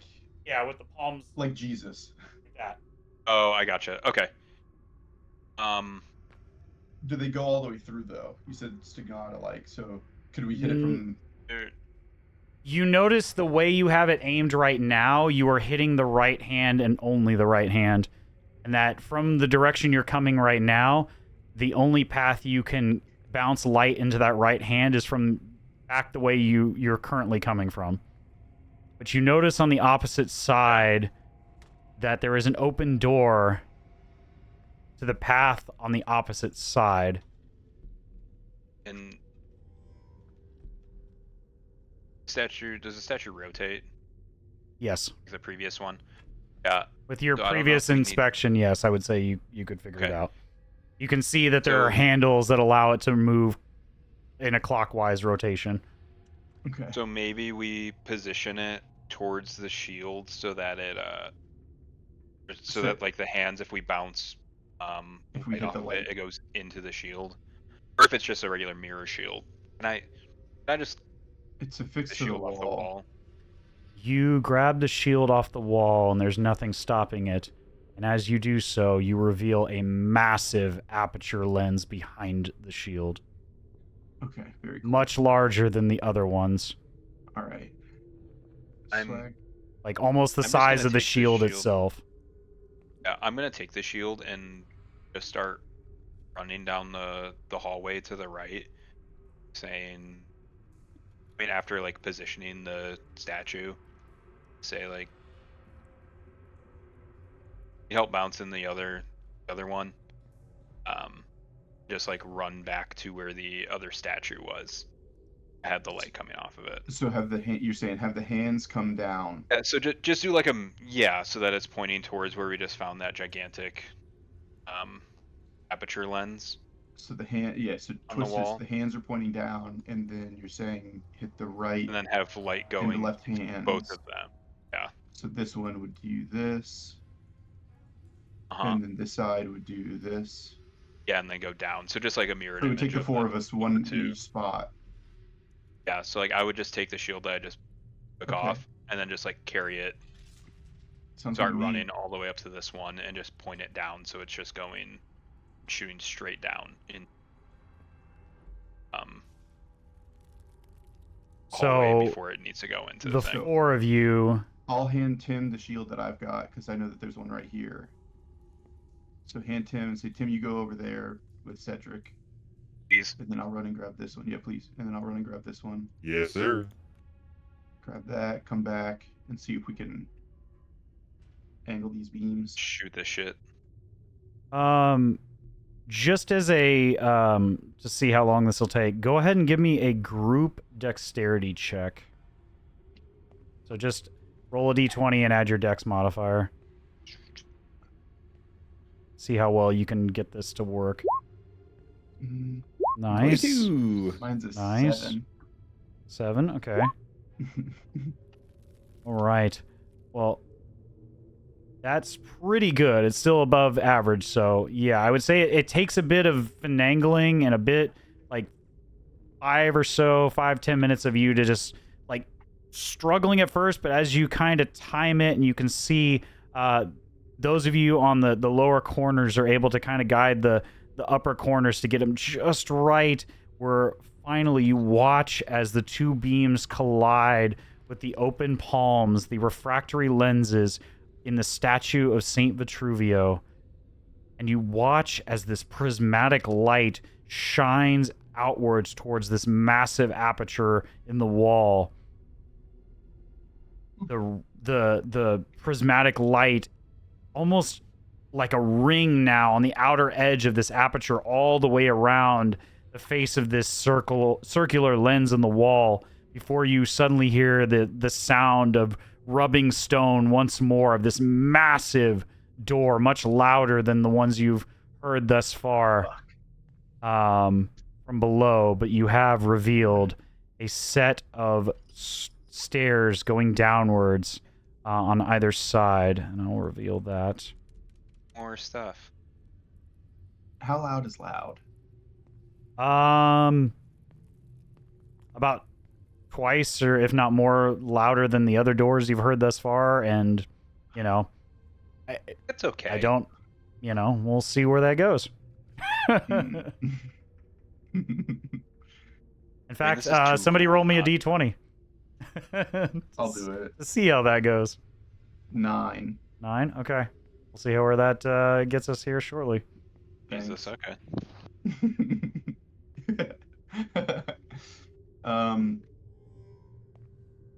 But as of right now, you don't Like- hear any other voices other than your own. Yeah. But you do have a set of This is- stairs. This is pretty exciting. I think that I would happily. Yeah, they do go down. They circle. Yeah, it looks like yeah, it goes around in a yeah, circle. yeah. It does not. It goes down. Right here. Yeah. Yeah. Just doing laps. Just doing laps. What's It's the like point? that. It's like that weird mind trick picture. You think you're It's going a down, trap. and then you end up Yeah, on the top. the- Yeah, Pointless Yeah. staircase. the endless Yeah. staircase. Yeah, it's like a I fucking can Mario see, level. I can see right here. There's a little. There's a little break Sure. to show you that it does. in But fact as you start go around. down into the dimly lit stairs, I have one more thing Oh to, god. to reveal to you, and I will go ahead and put you guys on that. Oh god, it's a Oh, fucking dead way. dragon. Oh god, we're fucked. Oh god. You enter down into It's fine. you enter down into a large cavernous area, and you see before you a staggering sight of remains. This, unlike the other well-shapen masonry of the cavern or the catacombs above, this seems very much haphazard, and other than the stone stairs that you descended down upon, very much not as finely made, but still this seems to be the more of a resting ground than a tomb. Mhm. As you head down, you see spiral staircase descends down a wide stone chimney into the earth and eventually opens into a great natural cavern. Suffocating, sulfurous smelling vapors saturate the chamber. Resting in a pool of bubbling oil are the ancient remains of a colossal dragon. The great golden plates of its armored scales still cling to its hulking skeletal remains, though the rest of its flesh has long since decomposed. I've got a 13 on a history check. Do I have any idea who this dragon is? You vaguely remember some of the stories, the moments that you remained awake in church as a boy. You know, the few times you would come in here into the cathedral, and the large... You remember more of it from the murals that you've seen many times. Often you see Saint Vitruvio depicted either alongside or riding a great dragon. That's fucking sick. Absolutely rip. If somebody would like to make a religion check, you're welcome to do so if you want more information. I'll point it out to Cedric at least, if not to everybody. I think this might be Saint Vitruvio's dragon. I'll roll because I have +4. Should roll. Okay. Yeah. Despite the fact that you've had religious training, Yeah, you don't remember shit, and Yeah, mine's not that much better. not much more than that. You remember about the same as Georgio, Tim. That you've always seen this dragon-like creature alongside depictions of Saint Vitruvio. Yeah, I ain't even from here, so I'm not even gonna roll because I'm like, wait, what? A dragon? Like, Well, fucking- you can roll if you'd like. This is a continental thing. This is a Okay. this is a Alright. Church of the Sacred Flame. All right, I'll give it a crack. Yeah, you don't remember I'm shit. staying away. Yeah. You and Cedric are like, is that a bugbear? Yeah, it sounds like, man, what? You don't even know if that's a dragon. Yeah, that's it. I was like, whoa, those bones are big. Like, shit. That looks like my Aunt May. Dragon scales worth anything? I feel like they would be. Pardon me? Are dragon scales worth anything? I feel like they would be. I mean, in general, yes. Yeah. You don't know a lot about dragons. You've never seen a live one. Yeah. Does it still haven't. have dragon scales saying around He said- from he like said some of the scales decomposing? still- Yes, the scales are still on Oh, some of the okay. corpse. Yes. Is it easily reachable? I Because it's in this pool of oil, and I don't know if I really want to get all gross. mean, you can certainly try. All No, right. no, no. Don't worry about that. If you want them, I can help you get them. Yeah, we got Spider-Man over here, man. Like, what Oh are you doing? yeah, little Spider-Man guy. Are they? Are they? So I have, um, I have. I can't do this a lot, but I can do telekinetic movement, and if it's I can move something up to 30 feet. Okay. Is there a weight So if limit? they're Or- it says large or smaller, so it probably anything or one-wielding creature. If it's tiny, I can move it directly into my hand. Um, Go ahead and horizontally. give me a strength check. This is going to be a pretty high DC. Okay. If it's not a loose object, I can't do it. If it's not a loose object, then yeah, Yeah, it's not. okay, It's yeah. It says loose object. it's so I didn't know if they were- 100% still fastened to these Still bones and fastened to this, very okay. Oh, sturdily. it's still on there. Okay. Okay. And then I was gonna Yeah, use- what you would know as a boy at most would be that you've heard tell that dragons are extremely sturdy creatures and that very few things can hurt them. Yeah. That they are I would basically imagine dragon scale armor would be fucking sick. right. You would recognize that if this is truly a dragon trying to exhume scales or any of its remains would be, even if it's dead, it is still sturdy as a dragon. Mhm. This thing is a living tank under Yeah. normal circumstances.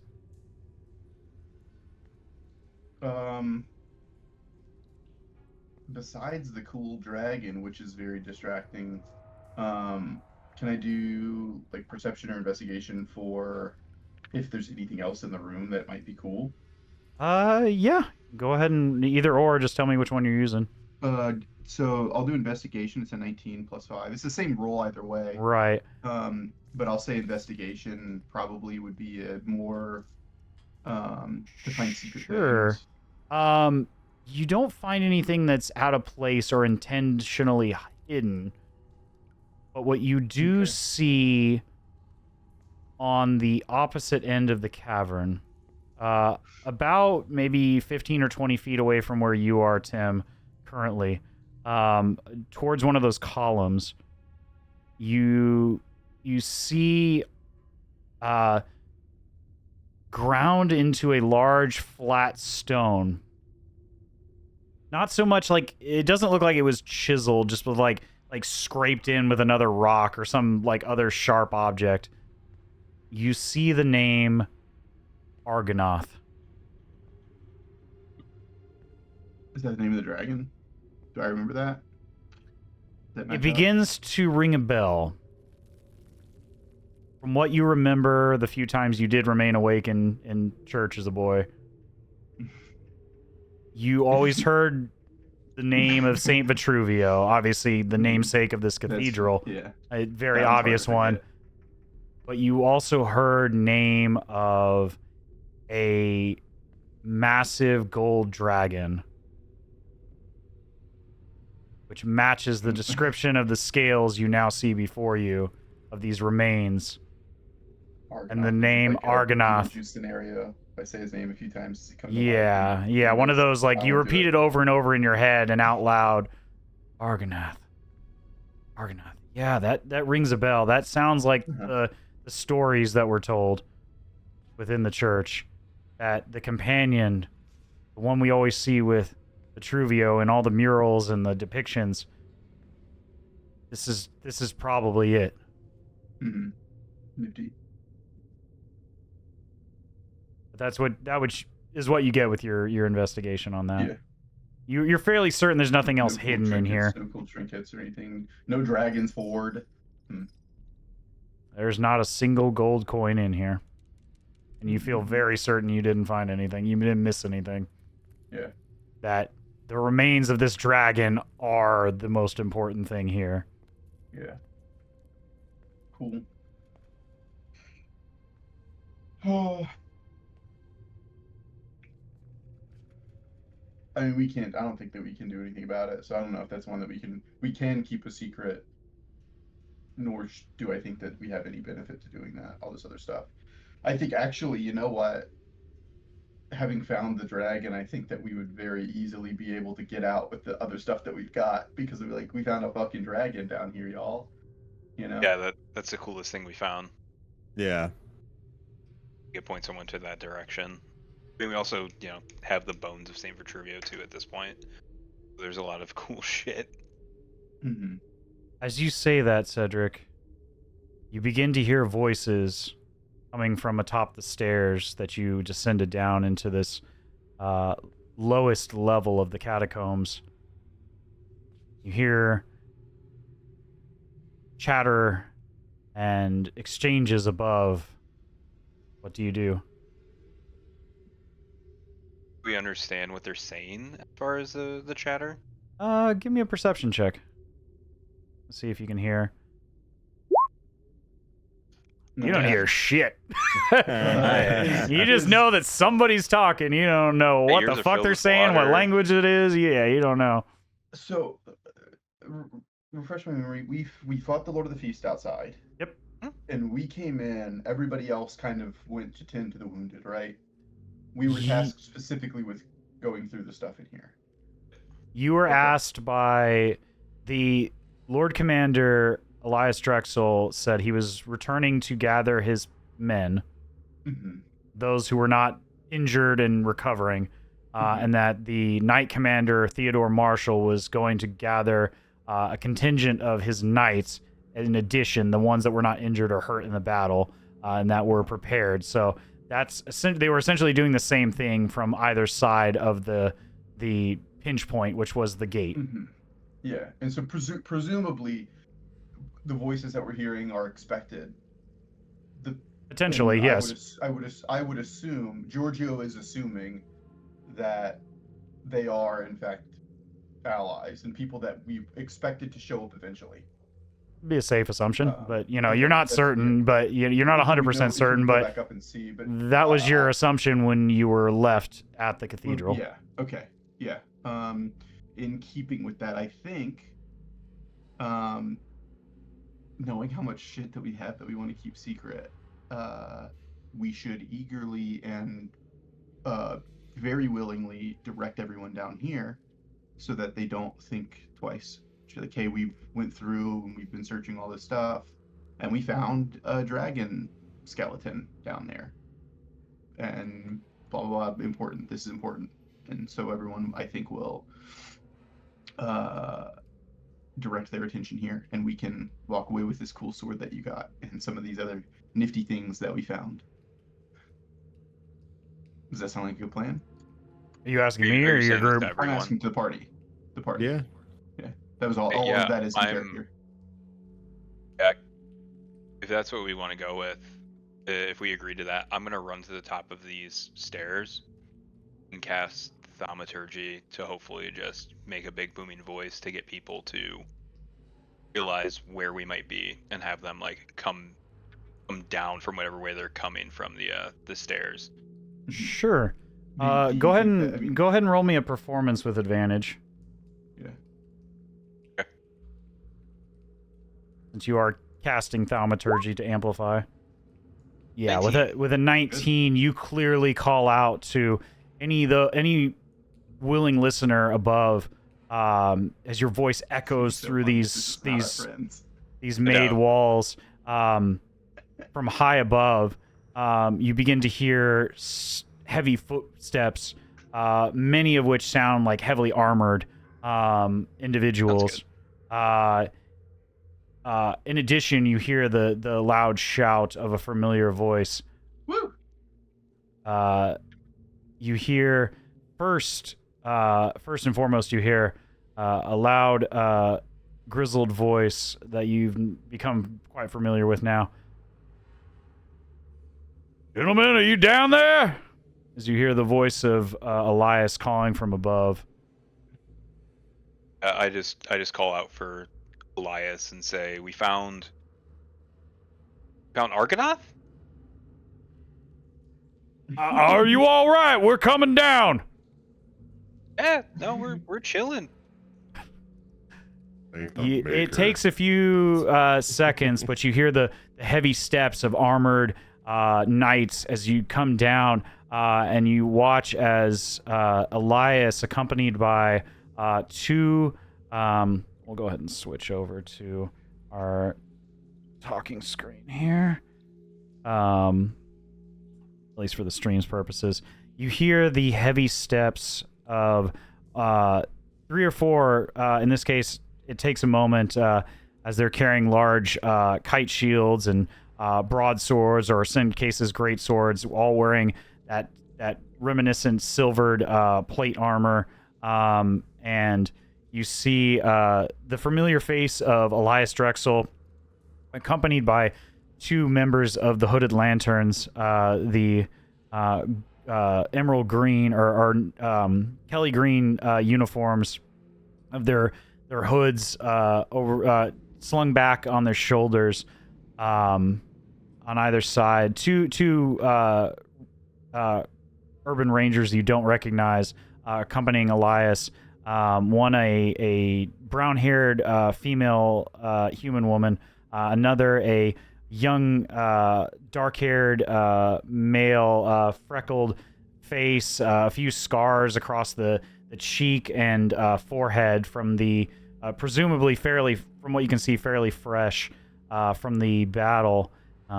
As far as the knights that accompany, you recognize one immediately as the lieutenant commander, Cassandra Wyatt, the young woman that was accompanying the knight commander, Theodore Marshall, along with a contingent of 3 other heavily armored Silver Order knights. My goodness.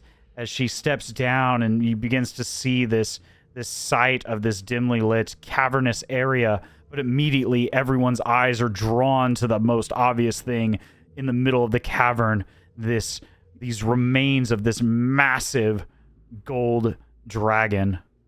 And Elias and every member of the Silver Order looks on in awe with immediate recognition of what this is. My goodness. By the flame. I never thought I'd see this. I never thought I'd live to see the day that I would see the remains of the legendary dragon Argonath.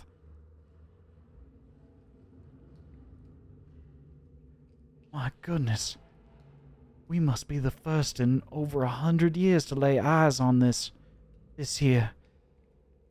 And you see as she takes a knee immediately and, begins a short prayer before standing up. My apologies, I'm a bit taken back from this moment.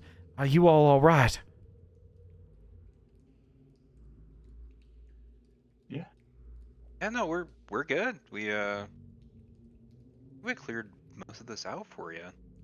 Still as you instructed. standing. Were there any other Garmy or other threats down here? No, just a lot of weird doors. Well, yeah, of course. The faithful dead of the in service, the Flame Keepers and entombed paladins are meant to remain undisturbed, lest they be called upon in time of great need. Oftentimes, catacombs and tombs of the sacred flame are often protected by various methods of divine protection and/or mechanical methods to prevent would-be grave robbers from finding such items or disturbing the remains of our faithful dead. Mm-hmm. Yeah.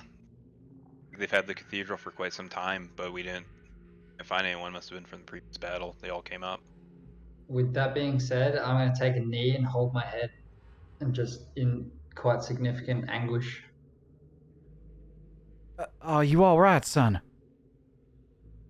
I try and shrug it off, but I say nothing.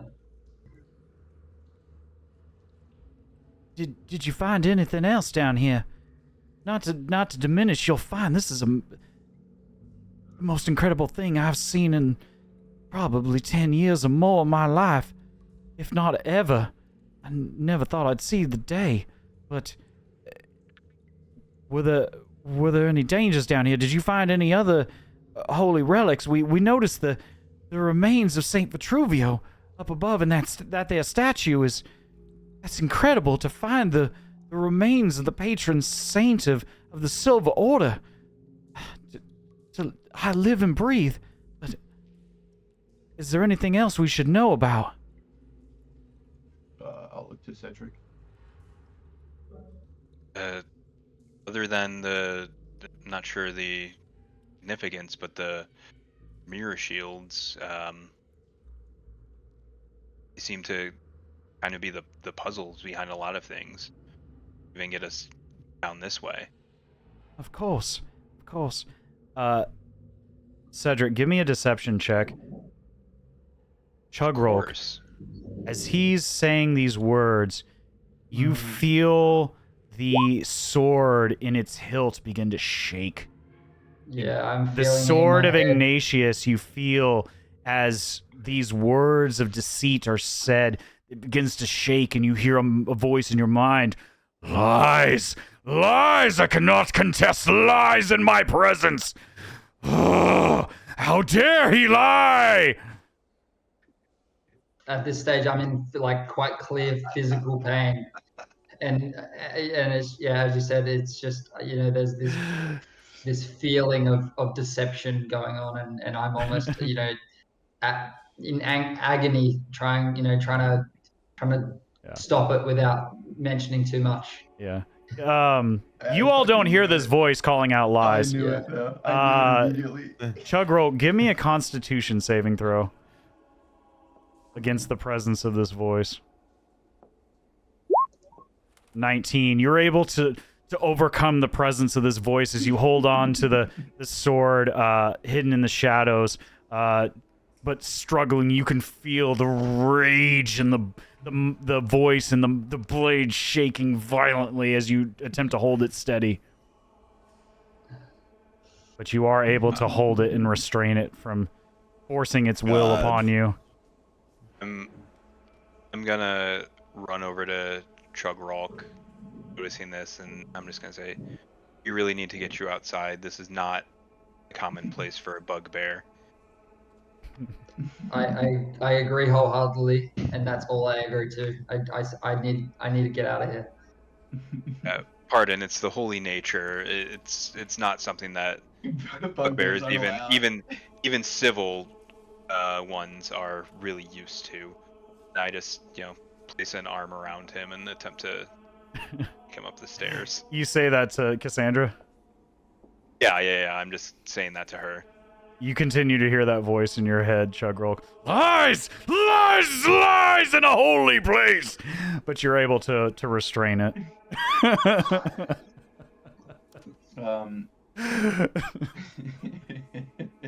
God, I love sentient weapons. It's like when you guys originally are like, oh, we shouldn't tell anyone about this, and then even then I was feeling it, I was like starting to. No, I love that to- you're doing it. It's fantastic. I knew it. I didn't catch on until you put your hand on your head, but I was like, that sword's fucking talking to him right now. I know it. That's great. I love it too because I get to fuck with you in the voice of a character. As I'm going up the stairs with him, I just turn to Georgio and say, perhaps you could help them. Rip Smaug. I just read that. I'm sorry. Go ahead.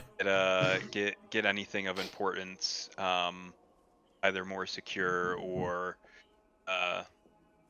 help them figure out what they need to do down here as I just continue to walk, passing responsibility at this point. Yeah, Of smart. course. Good. Our men will secure this place with the utmost concern. This is the most holy sight I've seen in my entire life. We will not rest until this place is secured. And at this point, you hear you look as Elias and the two hooded lanterns begin to accompany you, Giorgio, at your side as you all walk. Well done, son. Well done. Might I ask if, and he's, in fact, hold on. Doing this, the three of you, he makes a discerning effort to kind of shuffle aside. I hope your searches of the catacombs were fruitful. Who's this in front of? Is it just To you. It's just the two of us. Just the two of you. Okay, yeah. The three of you wouldn't hear it with your passive perceptions. Yeah. In a way that only he could hear, I will tell him yes. We found a few things. As well as what you were looking for. Well because done. I think just out of character, just for you, just to make sure, the phylactery of the Von Kessels and the phylactery of St. Vitruvio are the two things he specifically said we were looking for, right? Or was it just the phylactery of St. Vitruvio? Well, he wasn't aware of the phylacteries of the royal family and that information, Okay. but he was familiar that perhaps information in regards, and you did pick up some letters in regards to the other seals of the small council. Which was the last will and testament and some other thing, and some of those other. Not necessarily, but documentation that we other found. documents discussing the small council. Yeah. Okay. And then, of I course, will reveal that we found the documents for the small council and the phylactery of St. Vitruvio. The rest, I think, I would keep secret. If I need to roll for it, I will. Well done, my boy. Well done. And he puts a hand on your shoulder, and then proceeds to start giving commands to the two lanterns. See to it that we get these gentlemen some medical aid upon arrival back at the main floor of the cathedral. Yes, sir. And you watch them both give a chest salute and run up ahead the stairs and take to task as you all proceed out of the catacombs at a slower pace. But and you watch as you're exiting the catacombs, you're watching now as a number of flamekeepers as well as a couple more knights are kind of inspecting the catacombs that you've kind of opened up now at this point. Just looking about, several of them are in that circular room that you had just came down from, with the remains of St. Vitruvio specifically. And you hear as one of the knights intersects with another group, "You're not going to believe it! You're not going to believe what they found! Algonath!" And it's just, you can see the intensity in the faces of everyone who hears that name. Mm-hmm. And anyone who's come into this room recognizing what is here from their perspective. But Nice. at this point in time, you all make your way up through the various sets of stairs, locked rooms, and the mysteries of the catacombs of St. Vitruvio up to the disgusting main floor of the cathedral.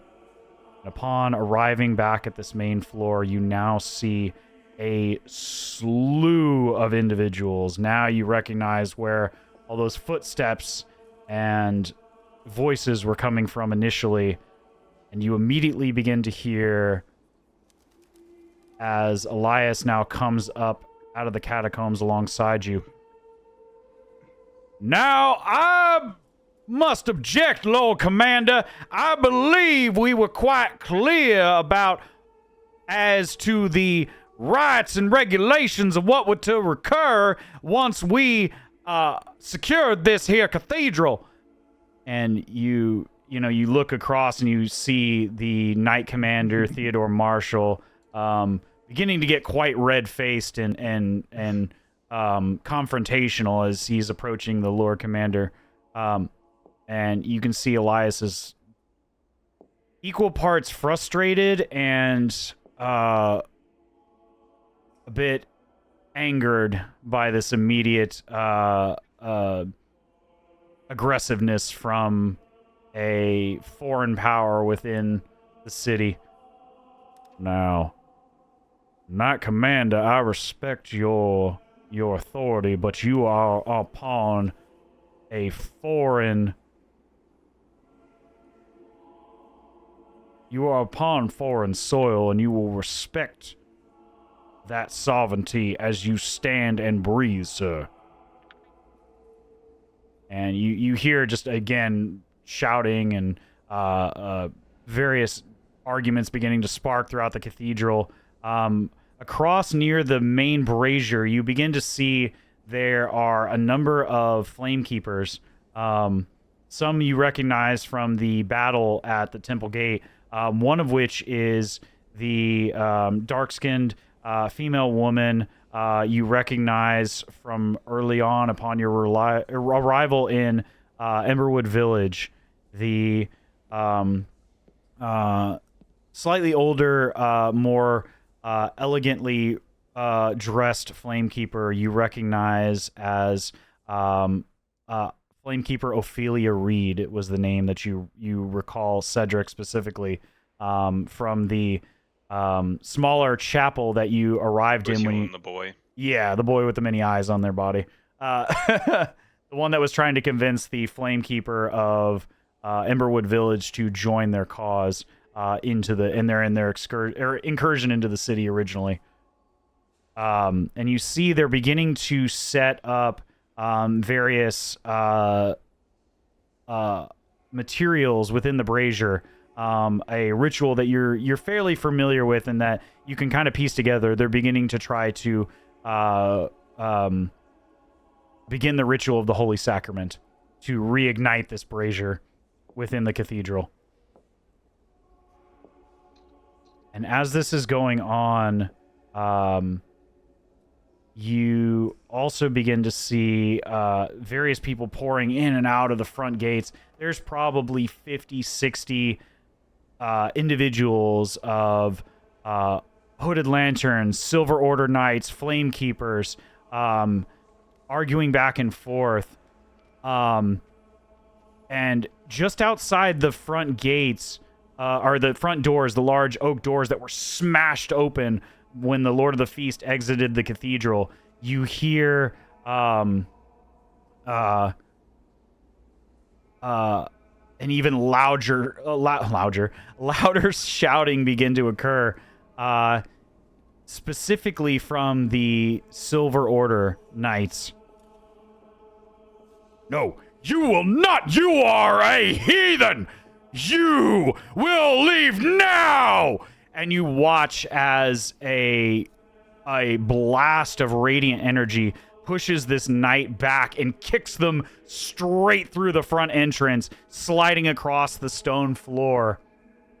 As you see another contingent of individuals begin to proceed inwards into the cathedral. It takes you a moment to recognize, but Tim... Yeah, we gotta go. Tim, Tim. You pick up on this individual grouping, you recognize after a few moments, these look like the members of the... Those are those Falling Fire individuals. We need to leave. We should go. We need to go. But you listen and you watch as a dominating presence enters the cathedral, almost like as if the air of certain individuals is sucked from their lungs. As they stare and they look over, you see a much older woman, a bit gaunt even. Let me pull up give me a sec here. Accompanied by a man you recognize, Tim, one of the individuals that you helped in Emberwood Village when some of the vagrants were attempting to steal from them many days ago, even weeks ago now, you recall this individual, and you kind of pointed out to the group, and you all recognize this individual upon your first arrival into Emberwood Village and into Drakenheim. You recognize this bearded man, of dark brown hair, shaggy beard, very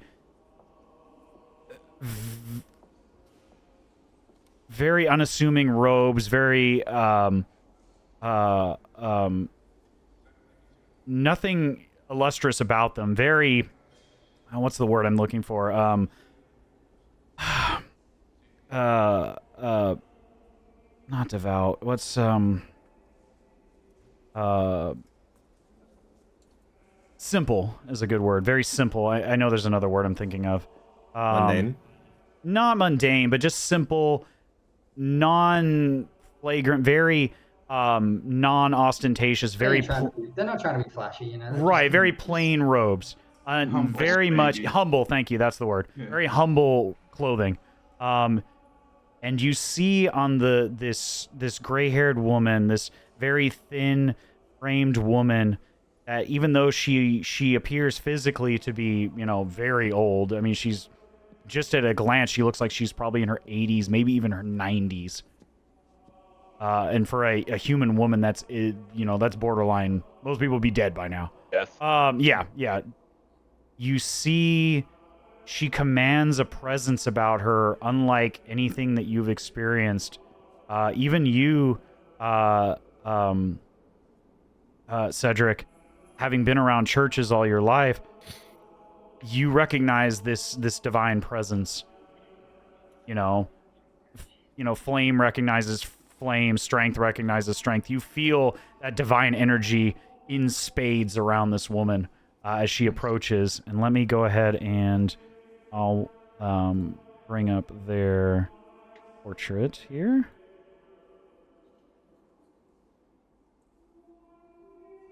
That's it. Let me add it to... I think I need to add it to your journals first before... Oops. What the hell? Here we go. All players, save.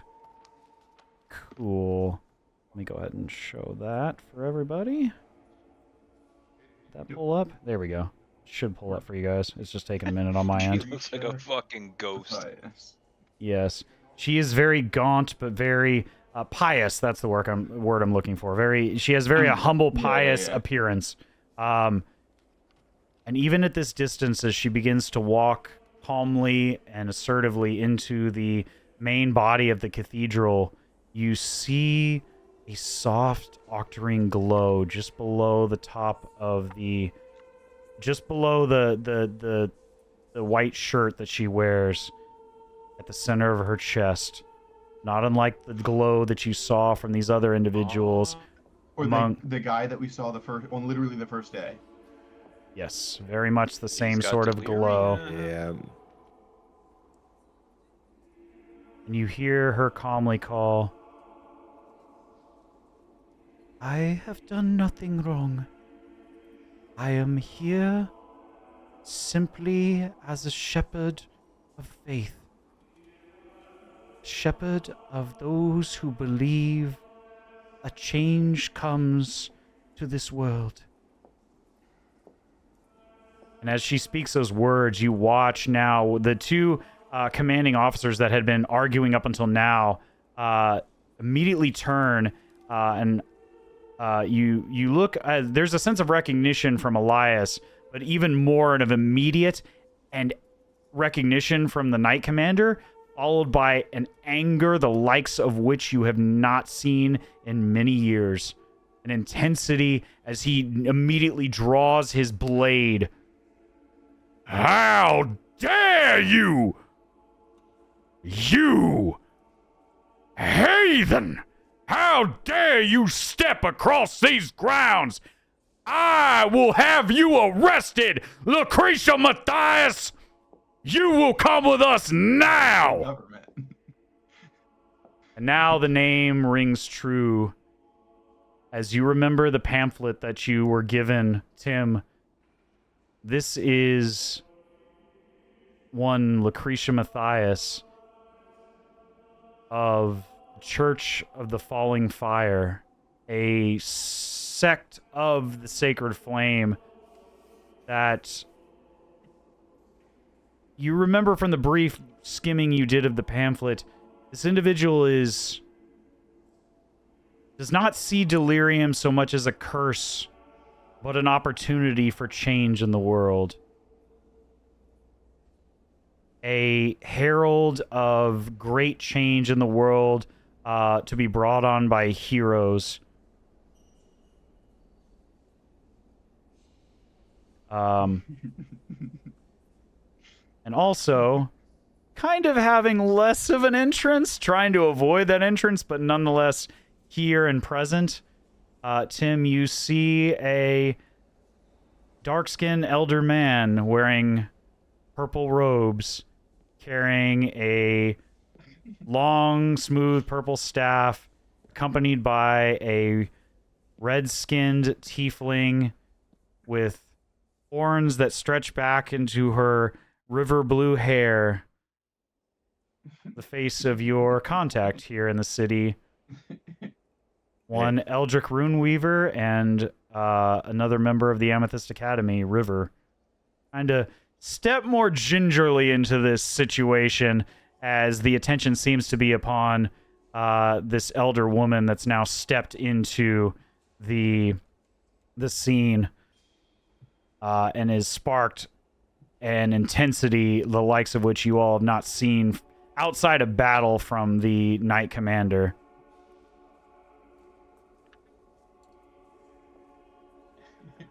And that's where we're going to go ahead and end for tonight. We'll pick this up. Shit. As Fucking yikes. That's wild end. because we could keep going, but if we do, it's going to be a long session. So I think, yeah, we're creeping up on 4 hours, so that's probably a good stopping point.